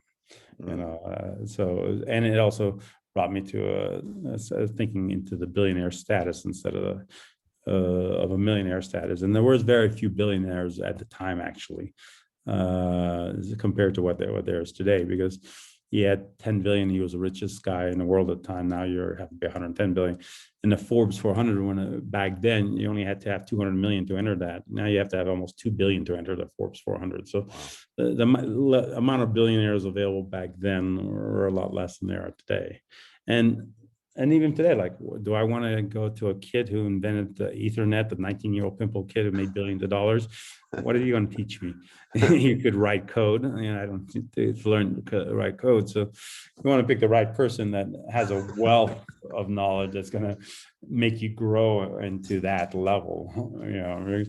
The few people do become billionaires now that are so easy that it's invented an internet site or some stuff that's not real industrials to really fought. It's just they got in a time where it's so easy if you do, but the every success of Facebook that you read of Mark Zuckerberg, there's millions of failures. That's not, so you only read about the ones that succeed. So, and there's too many people not willing to give what they do, and they think they can become instant billionaires or want instant gratification. They don't do the work that needs to be done to achieve those successes. So I hate to say, I look at today and I look around the world and and all these very rich, I don't see a great leader coming out of today's generations that's coming out. I mean, can you name one leader that's young or there's a G generation or millennium that you'd really follow like you would into war or anything else? It's just they had it too easy.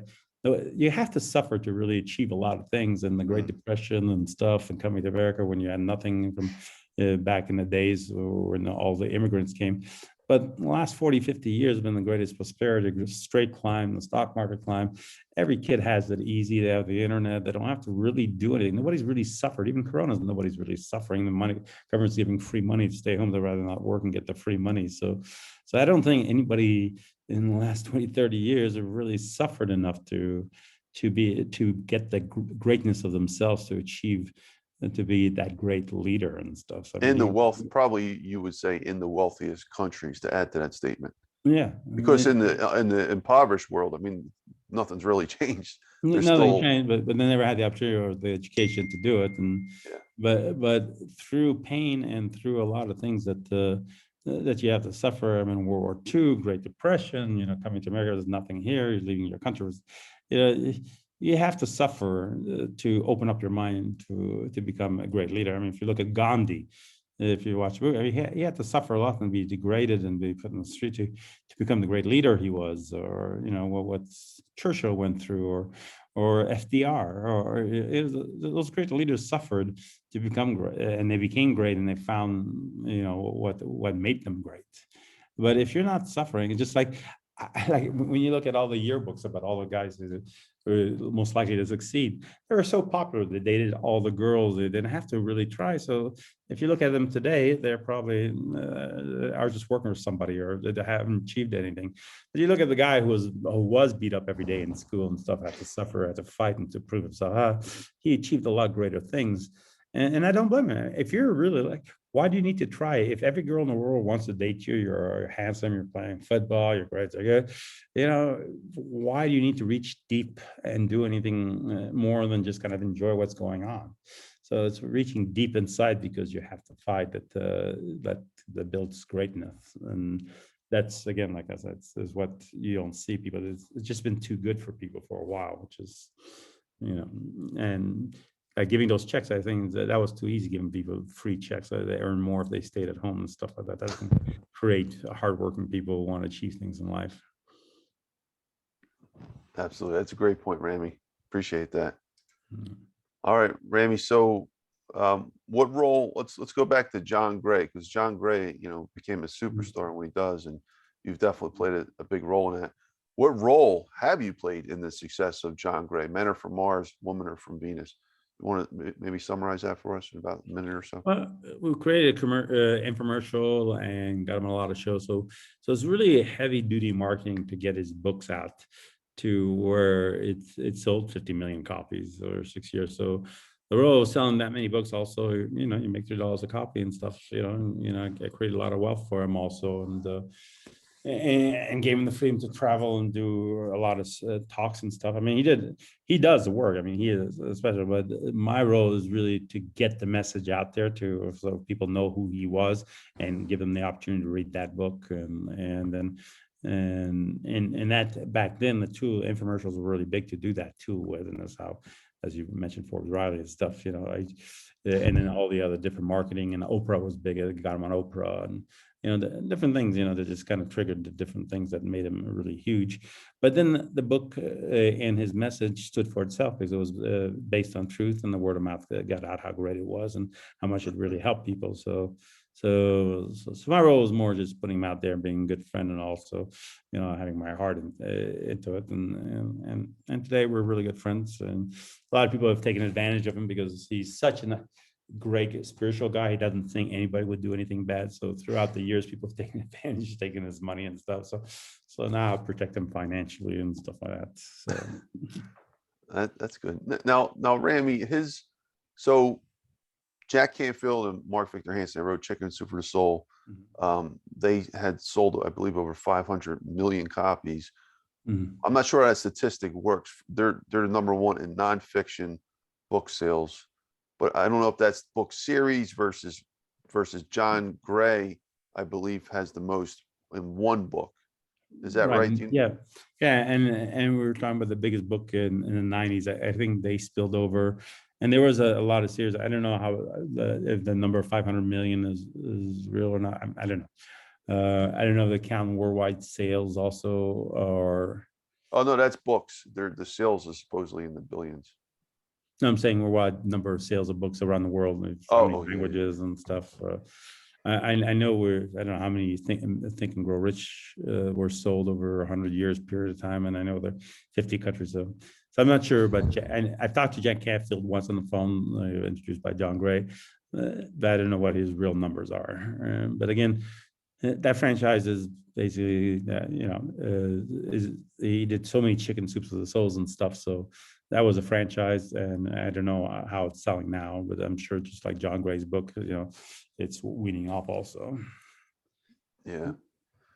So would that be like the top per book in nonfiction? Would you say, like, for one single book, would that be the record for that? Or yeah, I think so. I think being number one for six straight years is definitely a record that no other book has ever achieved.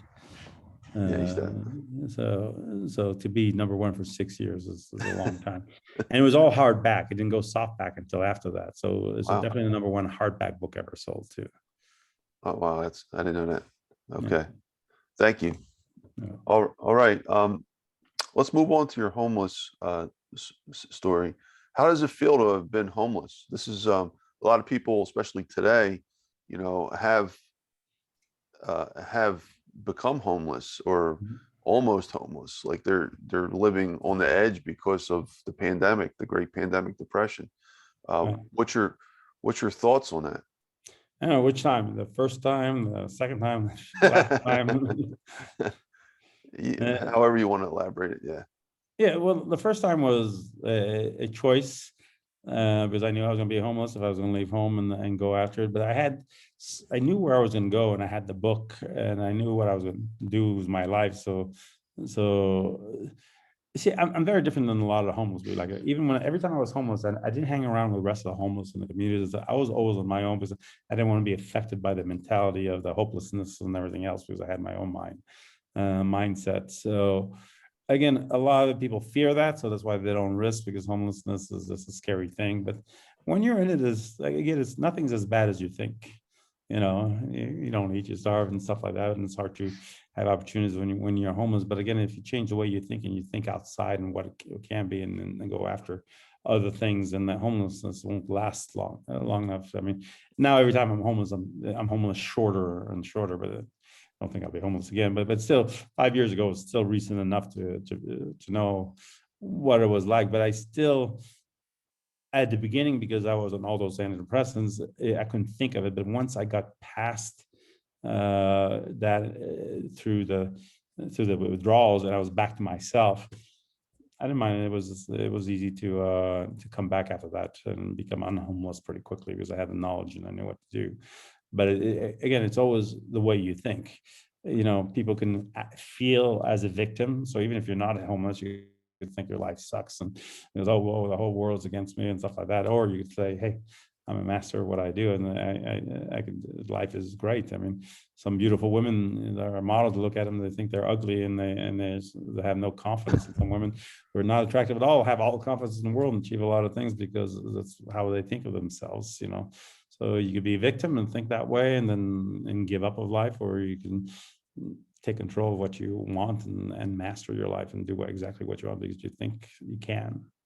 That's brilliant. And actually, I like the part that you said that you were homeless, but you talked about you didn't want to hang with the hopeless. So that brings home the point. You don't excuse the pun. It brings home the point that you can be homeless, but you don't have to be hopeless.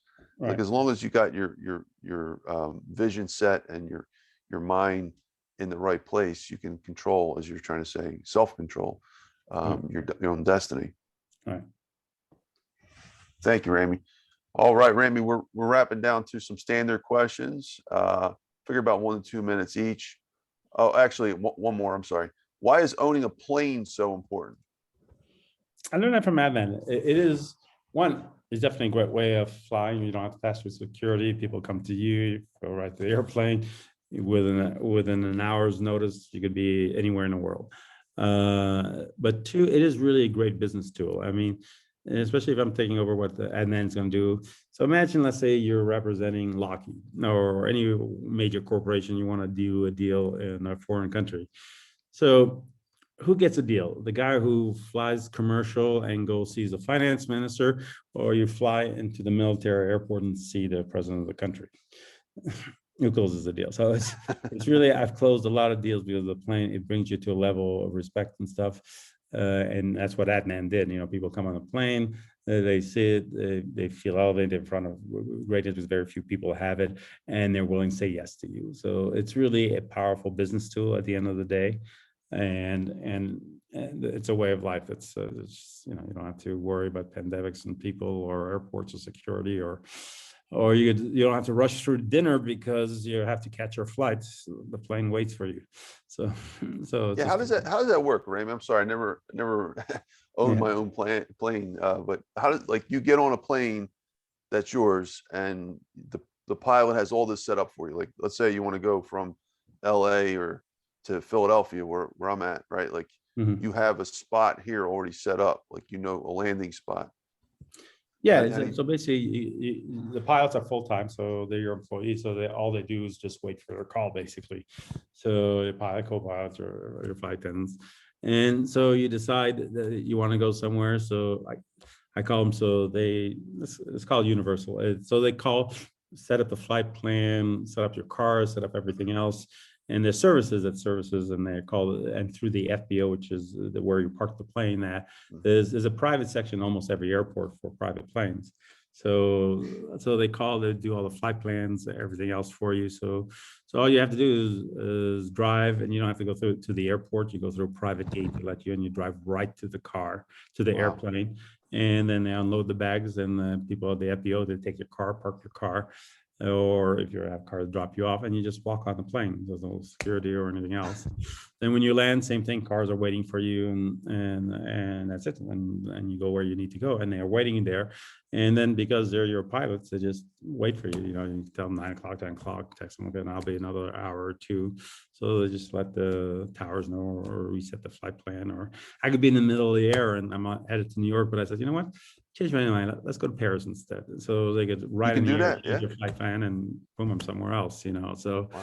it's the convenience and it's like having a car that you can do whatever you want, to go wherever when you want, but or a shorter car, but because it is really expensive, not everybody can do it and stuff. You know, you're treated very special. I mean, I remember even I was looking just to wash your car. I mean, I told them it was $400, or just to have food on the airplane, charge you $1,000. So everything is 1,000 times more expensive, but they do it because they know you can afford it. But you get the service that is unparalleled, and you can get anything that you want. So that's why it's really special to have one, and very few people could do it.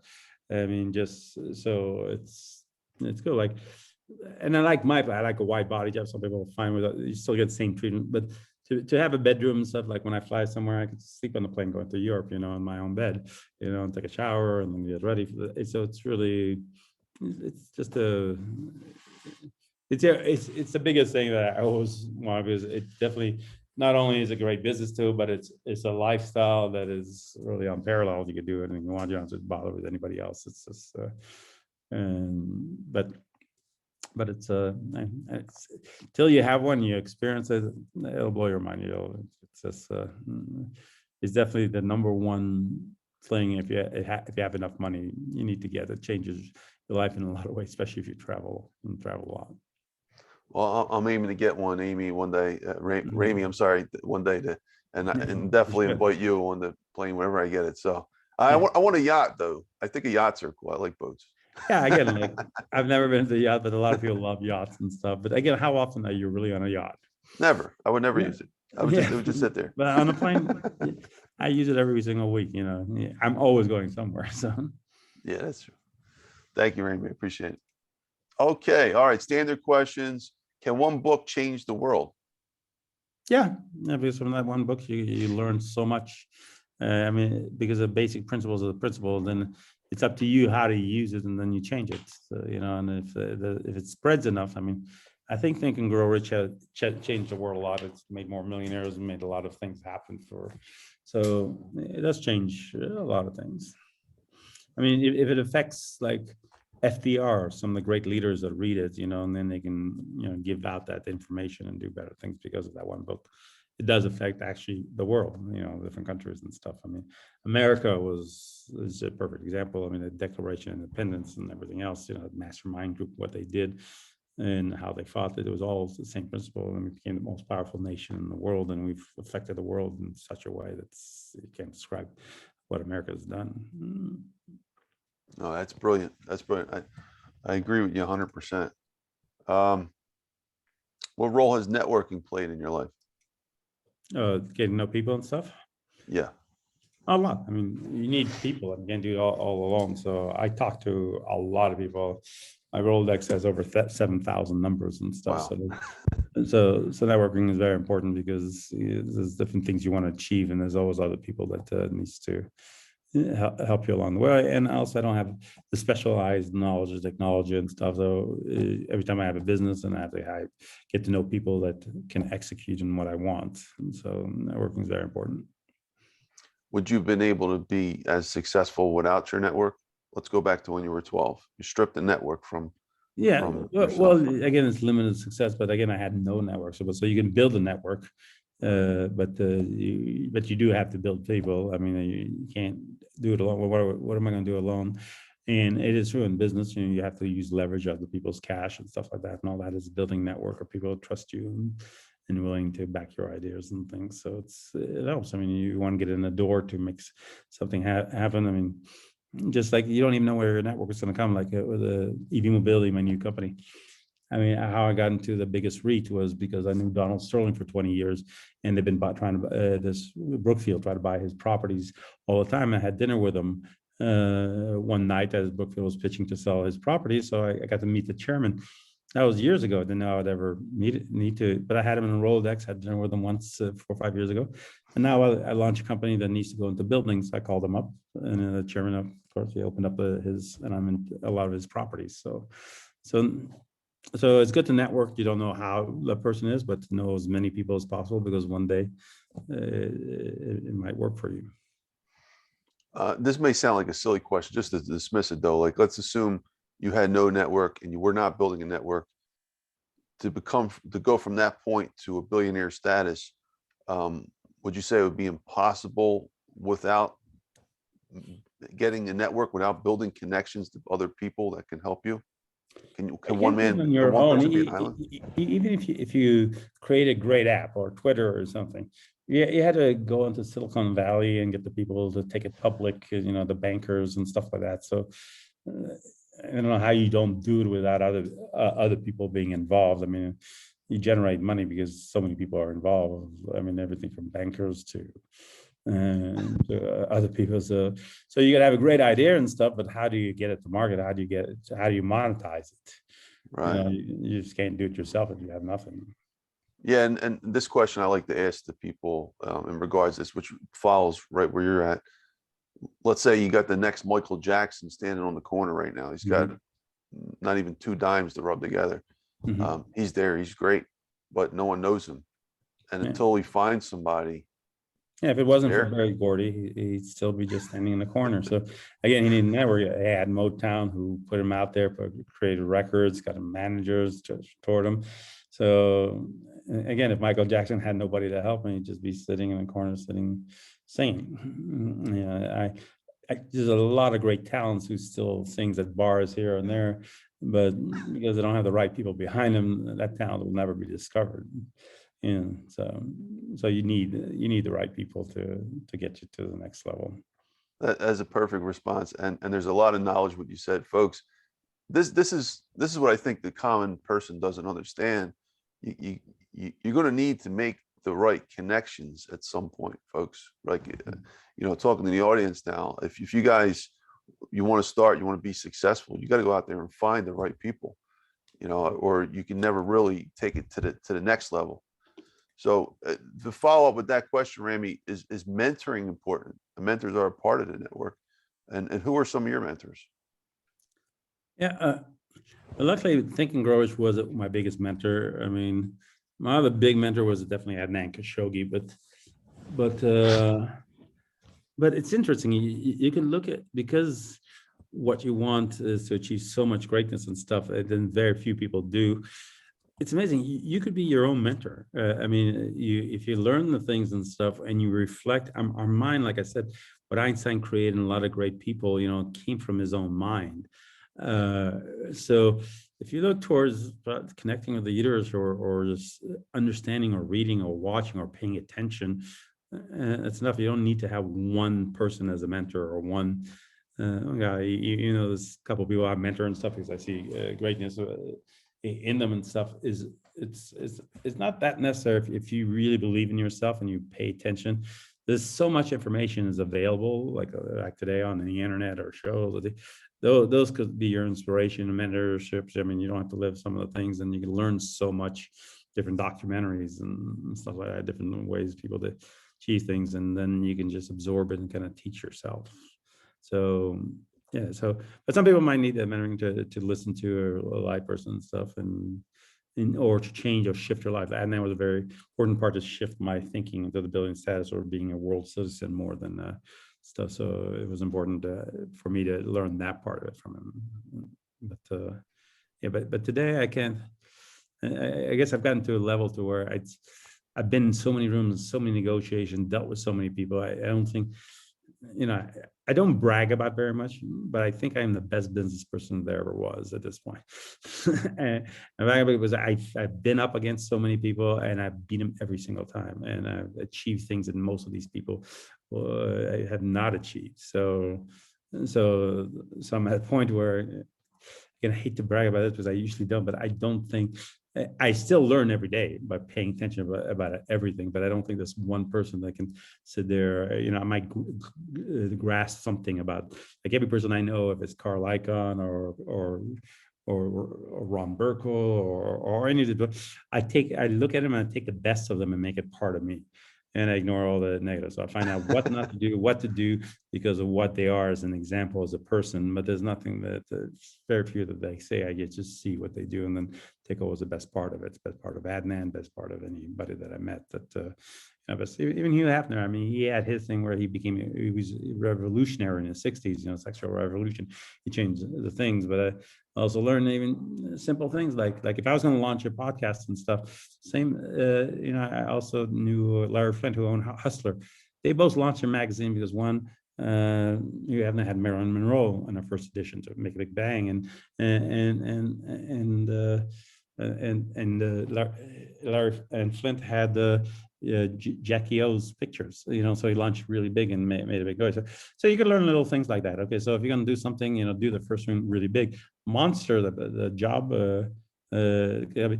had money. They only had $1 million, and what they did, they spent it all on one Super Bowl commercial and launched them forever. So sometimes so you could learn like little things like that from different examples of how to do things, or from different people how not to do things. So what to do if you're a kind of person who likes to hold and grow wealth, like Sterling is a perfect example. He has never sold a property in his life. The first property he bought in 1950 he still owns, but through appreciation and everything, he built billions of dollars worth of property, but it took him a lifetime. He's 85 years old. Some people could achieve the same 4 billion in a couple of years, like I did, but it's just different ways of doing things. When he bought the Clippers, he bought it for $13 million, but he held on to it where other teams exchanged the team. When he was forced to sell it, he sold it for $2 billion. So his is a hold and stuff. Carl Icahn is more buy a company, harass them until they want to buy you out for a higher price. So, and he's done that all his life. That's his technique of making money, and not long-term holders. So there's different ways, so many ways of making money. And you can learn different things from different people if you want to. and to get mentored or learn how to live your best life or smartest life. Thank you, Ramy. Is that really how Monster fell from the $1 million commercial? Yeah, Yeah. the risk of $1 million, all in that one Super Bowl commercial. When, but now there's so much media, but that's how Monster was built. They were a nothing company. The internet came out, and they blew the whole wad in one Super Bowl commercial. That's crazy. But it paid off. Yeah. All right. Thank you, Ramy. Okay, so we're talking about the next one is, what are your favorite financial books? I don't read as much as people think I do. I don't know. I read more articles, magazines, or stories, or what's going on, CNBC. Try to figure out what's going on in the world, what's important in business. I never watch the news because it's all negative. It's all just negative. So I don't think last time I watched news was probably 20 years ago. I get my news through like when Jay Leno's opening monologue was the way I got my news for a while until Jay Leno went, or I see Last Week Tonight on, so I get my news outside of watching regular news because there's nothing positive about that. But then I get my business news through different sources, if it's television articles or different things. But actual book of I don't think I have any books I really read on finance. What being so close to Khashoggi, what did he read? Like, was he reading financial books?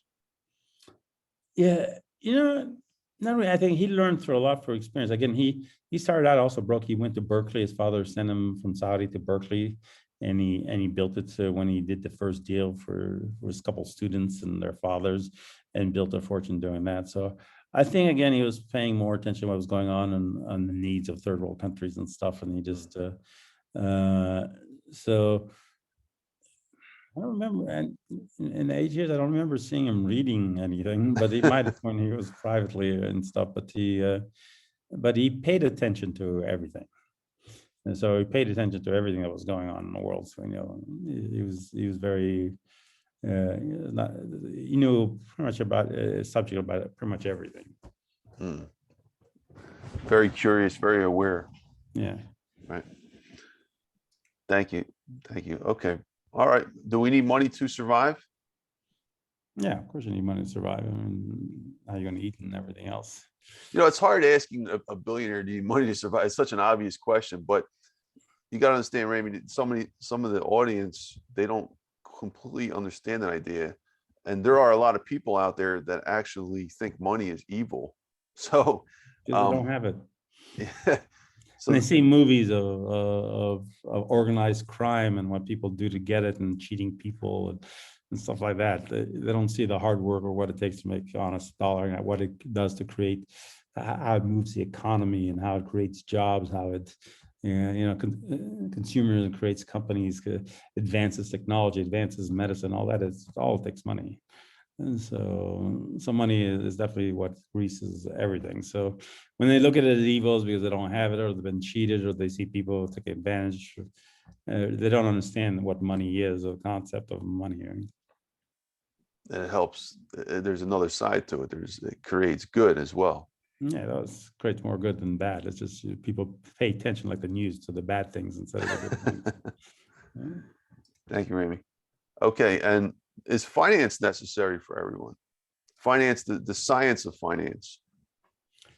Again, if you're going to be in that field, but you do need to know, like even almost if you're going to be in business anyway, you have to get loans to advance your companies and stuff. You got to understand what's a good loan or a bad loan. But finance gets more important as you get bigger, or if you're a public company, you got not take death spirals or bad financing and stuff like that. But I'm sure personal finance is very important to what taxes to pay and stuff, or not to get in too much credit card debt, and so to where you're just surviving just to pay the thing. So yeah. At the end, yeah, finance is important at every level, but it definitely gets more important as you get bigger. Thank you, Ramy. Okay, and how important is having a purpose in business, and what is your purpose? We just got a few more questions left. Purpose is important because if you if you don't have a real purpose of why you're doing something, or if you don't have a passion behind it, then the business definitely doesn't go anywhere, or doesn't grow, or you're not even in business. So there's got to be some kind of purpose of why you're doing it, or it's not only to make money, because if you just do things to make money, I tell you what, business is not easy, and that's why 80 or 90% of businesses fail within 2 years. So, but there's only been 3 businesses that failed on me, and 2 because I didn't control them, and 1 because of 9/11. But I've made a success out of every business, no matter what the hardship. I shifted. I understood what to do to change it. So unless you have a purpose and a passion behind it, any sign of adversity, any problem, any hiccups, any tough times, you're done. Brilliant. Thank you. What is your purpose? Well, it depends on what business, but at the end, it is to build great wealth. But every business has its own purpose, and its own whys, and why it's important, or the need it's filling, and stuff like that. But at the end, I am building these businesses. I'm not married to any of them. I've been in 1,000 businesses. I usually don't keep anything more than 2 to 5 years maximum, and I switch to the next business to learn more about the different. So like when I own airlines, I know about everything about airlines, how unions work, and how everything. Restaurant chain, same thing, technology company. I understand. It's an education every time I have a new business. But again, the ultimate goal is to do the things that Khashoggi did, and then give back, and having great wealth does change the world and do a lot of things. So would you restate your purpose when you your grand macro purpose right now? Would you say it's to build wealth so that you can become a great leader for this world? Yeah, in a lot of different areas. Like one of my big causes is the homeless, because I was homeless.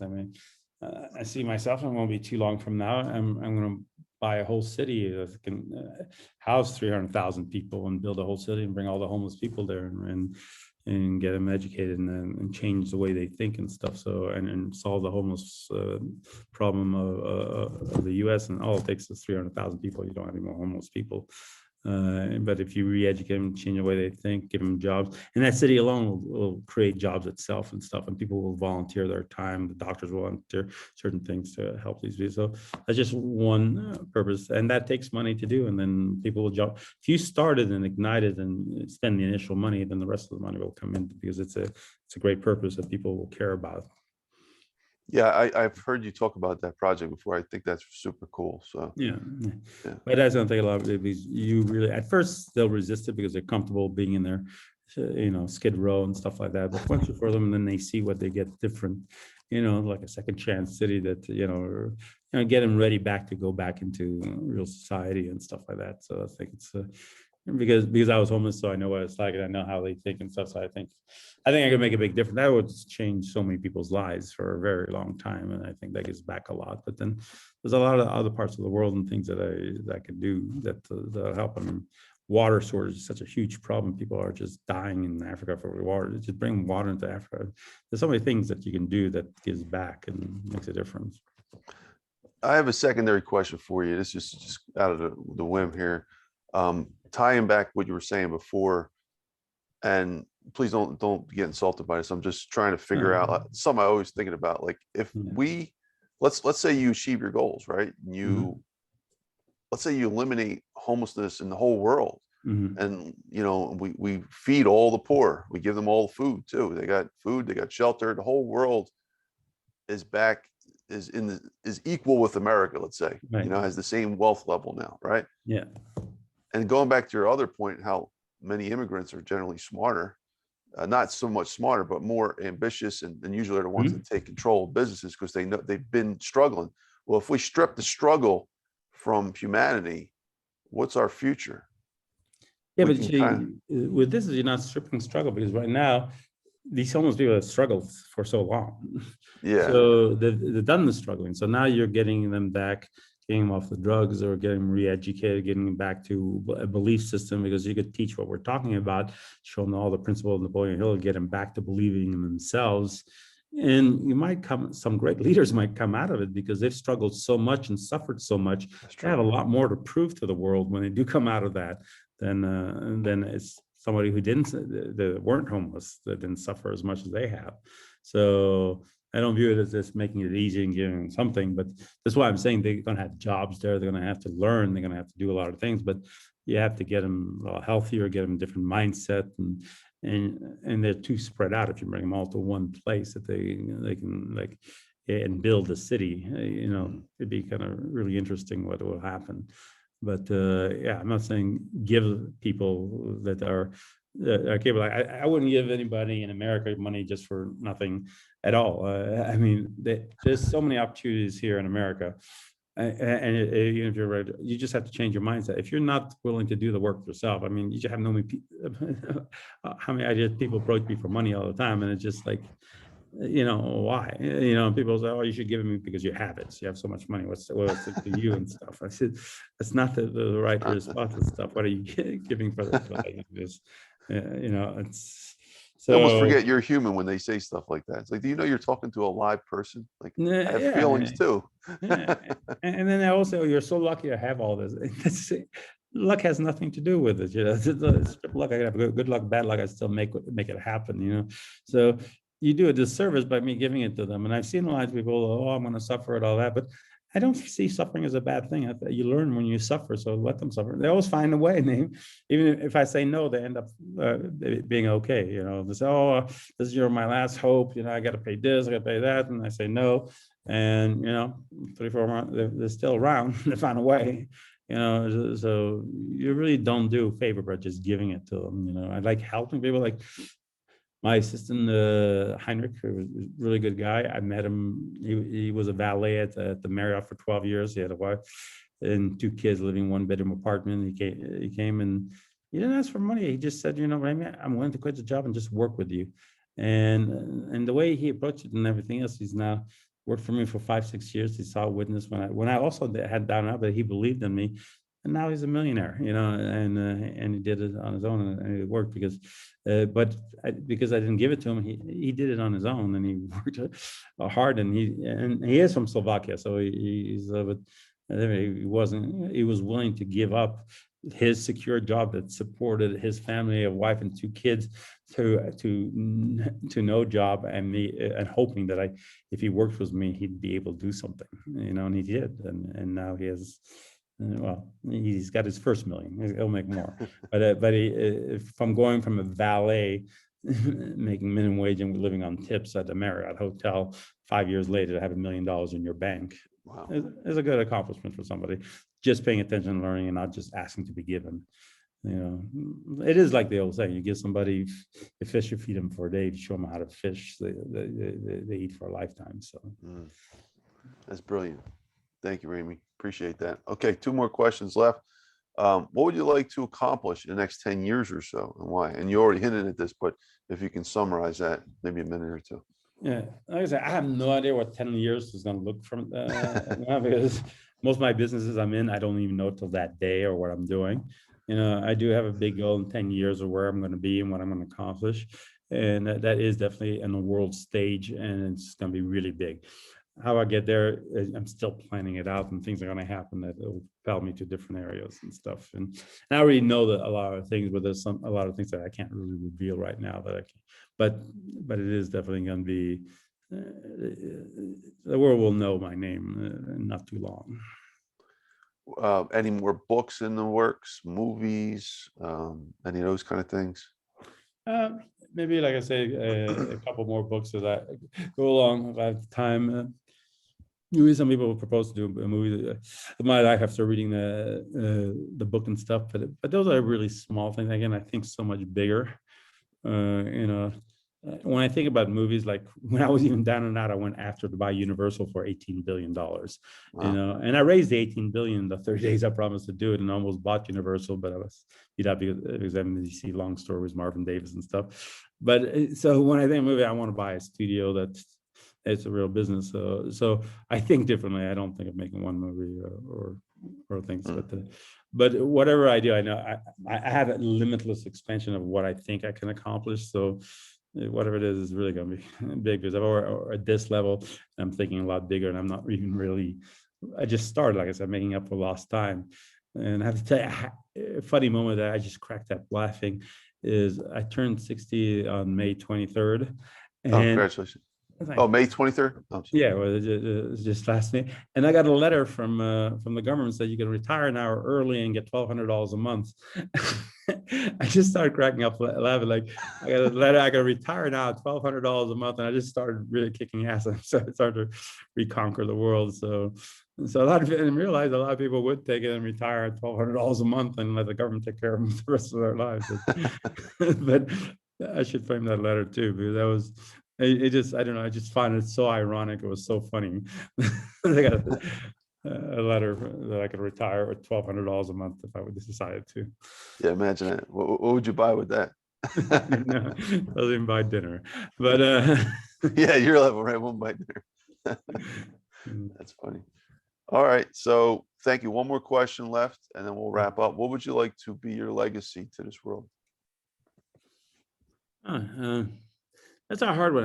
I'm not sure, because I never thought of leaving legacy. Like, I even had it the second, so I don't have kids and stuff. And I don't find legacies that important. If you think about all the billions of people that died before, and people don't forget about them. They don't care. Even people who did important things are dead. People don't think about them today. So I don't think too much about what I'm going to leave behind as a legacy as much as what I'm doing while I'm alive, because that's when I could be really effective. When I'm dead, everybody's gonna forget about me. Yeah, a few people will be sad, and a few people will say, "Oh yeah, he accomplished so much," and everything. But then, who's gonna care? They're on with their own lives and stuff like that. So there's not much you could really live except for whatever I end up doing while I'm still alive. Well, while you're alive and you have the control to say this, like, what would you, if you can choose this, what would you want to be your legacy? If you can actually make this happen? I don't know, again, it'd be so cool if, like, that's why I wrote the book and everything, if I change the 1% of the people are successful, not 99%, to move that needle, through what I could teach or what I can do or what I could contribute, and make it better. But there's always like it's an interesting thing, because even though I want to do that and leave all that, at the end of the day, it doesn't really matter. We still don't know what the purpose of life is. I did all that and all that. I'm going to die with that. So I moved the needle a little bit. What is it? Could have been in the wrong We're direction. all going to die anyway. The next generation is going to die within 100 years too. The next generation is going to die. So I don't know. This is one of the things I'm exploring myself. What's the real purpose of anything? If there is anything. I mean, think about the world is 5 billion years old. The universe is trillions of years old, and even the dinosaurs lived 176 million years, 100 million years ago, and humans only lived 100,000 years, existed 100,000 years, and what each generation contributes. It's like, it's kind of interesting what the whole purpose is, and I guess that's one of the things that I guess I have to discover, or one of my goals to discover, really, which I probably will never find out because nobody has yet figured out what the purpose is. So you just kind of, but I know the purpose is definitely not living a mediocre life and doing nothing. So I might as well at least do that part, because I know it's closer to the purpose to live an extraordinary life. That's closer to the purpose than living no life at all. Thank you, Ramy. And actually, it reminded me of, I had a very interesting discussion with Dr. Dennis Waitley on the podcast. We were talking about irrelevancy. At his age, he said, basically, he sees it, a lot of people just become irrelevant at a certain point, even people that were great. And I named people. I said, we went through history. I'm like, what about Jesus? What about, Michael Jackson? And even them, Elvis. I mean, at a certain point, even the greatest names you could think of, the point was that they get diminished. The meaning, the purpose. The impact in the people's minds, top of mind, gets diminished. And people don't remember things, like you say. You might, like, I'm not going to hide it, but I like dating younger girls, or I married somebody younger, because it keeps me young. Because I look at somebody younger, I don't look at myself. I see them and I feel younger and I have more energy, I accomplish more. But the interesting is the conversation. Like, I was talking to them. Oh, yeah, I love the Eagles. Who's the Eagles? Who's this? Like, people, if it's not part of what's going on in their generation, it's all been forgotten. Things like, who's Led Zeppelin? They have a whole different way. Really? This whole, yeah, who's any of these things? So people don't know. Or when I talk about Gandhi, or if even as recent as George Bush, because if you think about George Bush, anybody who's 25, they were 5, 6 years old. They don't even know all the things that happened 9/11. And like even I introduced, like my wife is 26, we were just watching when the anniversary of 9/11. She said, wow, 9/11 was a big thing. Yeah, it was. But the young people today don't remember 9/11. That's 19 years ago. So anybody 25 Yeah. was only 5, 6 years old. Same in our generation. We don't really remember how important the Great Depression was and the stuff happened in the world because we didn't live that. So it does get diminished. Like, so nothing will matter to the next generation of what's going on today. So 100 years from now, anything you do today is going to matter to any of these people. And would you say that that's getting worse and worse as technology is increasing, which is making the speed of how technology doubles? Right. Would you say that what you just said goes exponential as well and pace with that? Because like for example, if you talk to someone today about before the smartphone, that's maybe a millennial, they might not even know that before the smartphone or before YouTube, and that's Yeah. only 12, 10, 12, 5 to 12 years ago, Yeah, I mean, not 20 people, years ago. yeah. Well, I remember growing up when fax came in, it was the biggest thing, or there was no cell phones when I was growing up, or no internet, definitely no internet, and no thing. So technology is evolving so fast that it's like people, but they're born with it, and they don't understand what it was like to live differently. And this is a very disposable society right now. It's like even dating is completely different. I mean, you swipe left, right, and everything.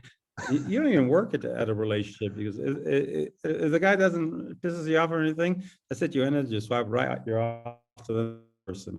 And so nobody works at relationships hard. Nobody works at business hard. Nobody works at anything hard because and then it changed. Like even music, a new artist comes up every week and you forget the next artist.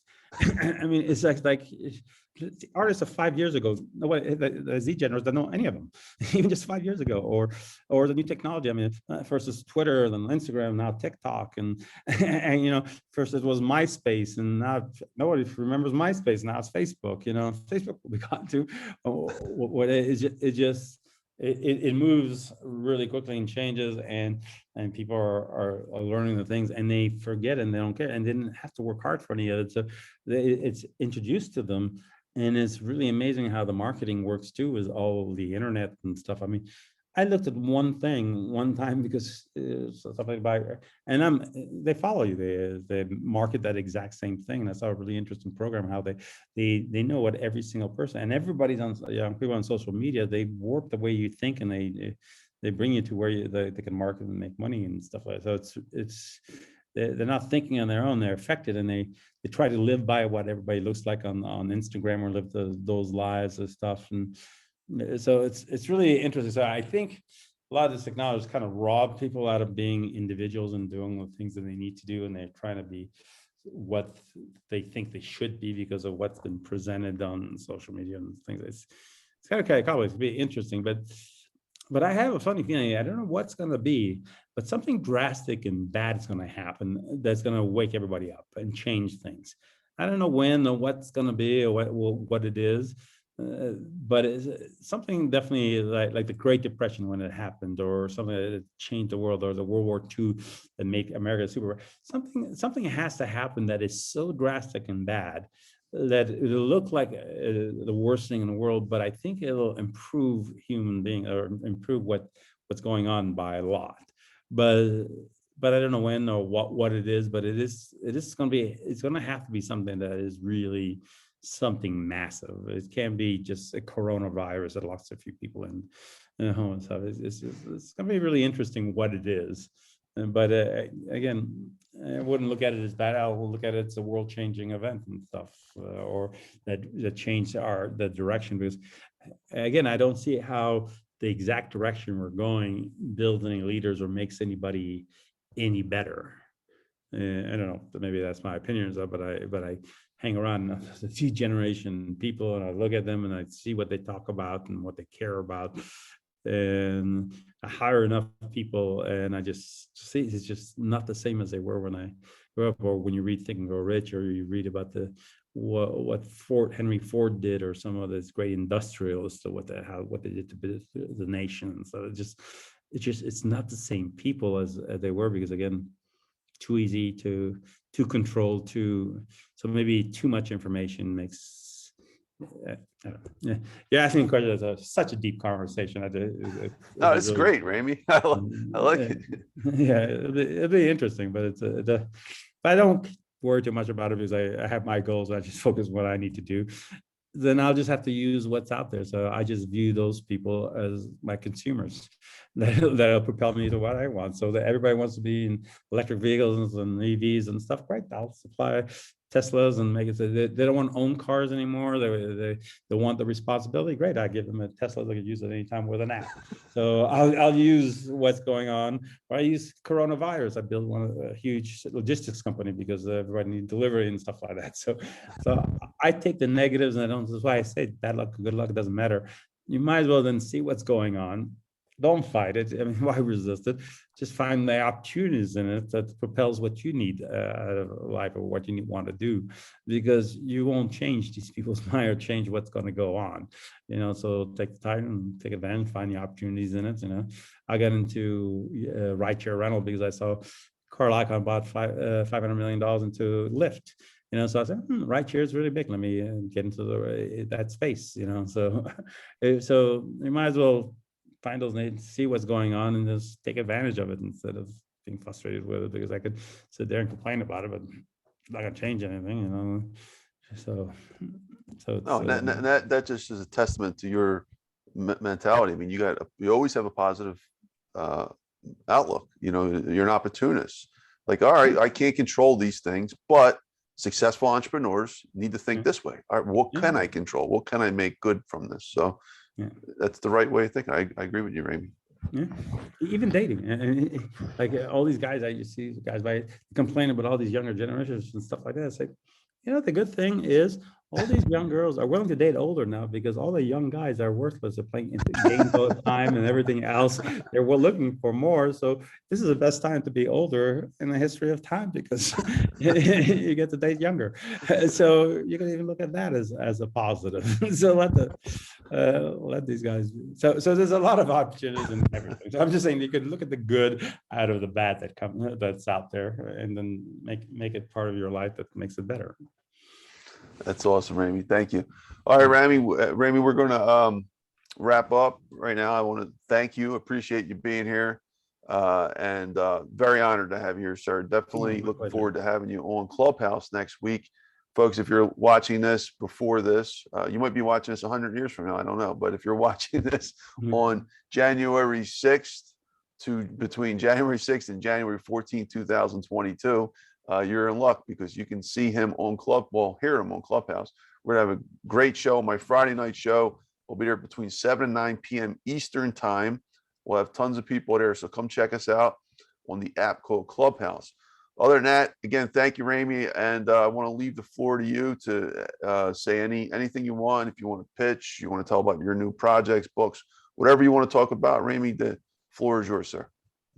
Yeah, I mean, the real thing I want to do is anybody can get whatever they want. It is really up to you. If you want it, you can have it. And it is true in that poem, you get what you ask out of life. You become what you think of most of the time. So if you really want to achieve things, it is really up to you. And not pitching my book. If you don't want to buy my book, or think and Grow Rich, it gives you some of these principles. Almost every book now that copies from that has those principles. But it's a decision that everybody has to make. If you want it, you just have to ask for it and do what needs to be done to get it. And then if you do it, you get whatever you want out of life. You could either be a victim or not a victim. It's really your choice. So you start by the first step. If it's not teaching, if it's reading a book to get you to think differently, then you should read the book. And I think I did a lot of work in my book to make it the right book for a person to get the picture. But I think you do need Think and Grow Rich also. And if you don't want any of those books, but read something that's more positive, ignore the news, and then make up your mind what you want. And if that's what you want, then do what is necessary to get what you want, because you can get it. It's been proven time and time over history that you can absolutely get anything you want if you make up that decision and make it a burning desire, and then do what it's necessary to do. So that's the only real thing. I just really want people to know that they don't have to live the shitty life that they need to live. They can change it. It's so easy to change if they just all have to do is change the way they think. That's brilliant. Thank you, Ramy. I appreciate that. And I like the fact that you have a good heart, and you're a billionaire that actually cares, is trying to make a positive difference in this world. So, well, thank you, Ramy. I appreciate that. And folks, you've been watching. This is Dr. Anthony Criniti IV, known as Dr. Finance. You've been watching the Dr. Finance Live podcast at drfinance.info. You can take a look at this podcast or any of the information presented. Dr. Ramy, also, where can they find out more information about you? What's your websites and things like that? In the book, it's Can You Really Think and Grow Rich .com. So Can You Really Think and Grow Rich? You can find the book and stuff, and there's different interviews. Yeah, so you can find out a lot about the book. And if not, it's really easy to Google me. You'll find the good, bad, and everything else. You can definitely find out a lot about myself and stuff. It was really good about that, buying the book you could buy it on Amazon also. But even if you don't want to buy the book, if you just go on the site and register, I'm doing a drawing every 3 months where I'm going to pick somebody, and they're going to get to ride on my plane and spend a whole day with me. And I don't know where I'm going to go, but they get to be on my plane, and I'll help them, and they can talk to me personally about their own lives and what they want to achieve, and I can help them. And so it's worth registering even on the site. So definitely check that website out. And do you have a personal website too, other than the book? No, that's the only one. I have business sites and stuff like that, but so just that site is Can You Really Think and Grow Rich? And even if you send a message through there, I'll probably get the message and read it if you have any questions. And so. Thank you, Ramy. And folks, stay tuned, because we're going to bring Ramy back in about 6 months. We might do the interview on his plane. Wink. Yeah. That would be pretty cool. All right. Well, thank you, Ramy. Appreciate it. All right. So, folks, don't forget to follow, like, and subscribe. And also to make sure that you are staying tuned to this podcast, which will be broadcasted out to all the major podcast directories, including, it's going to be on YouTube plus, Amazon and all the other podcasts. So check it out from there, as well as don't forget to read Ramy's book. Again, one last snapshot.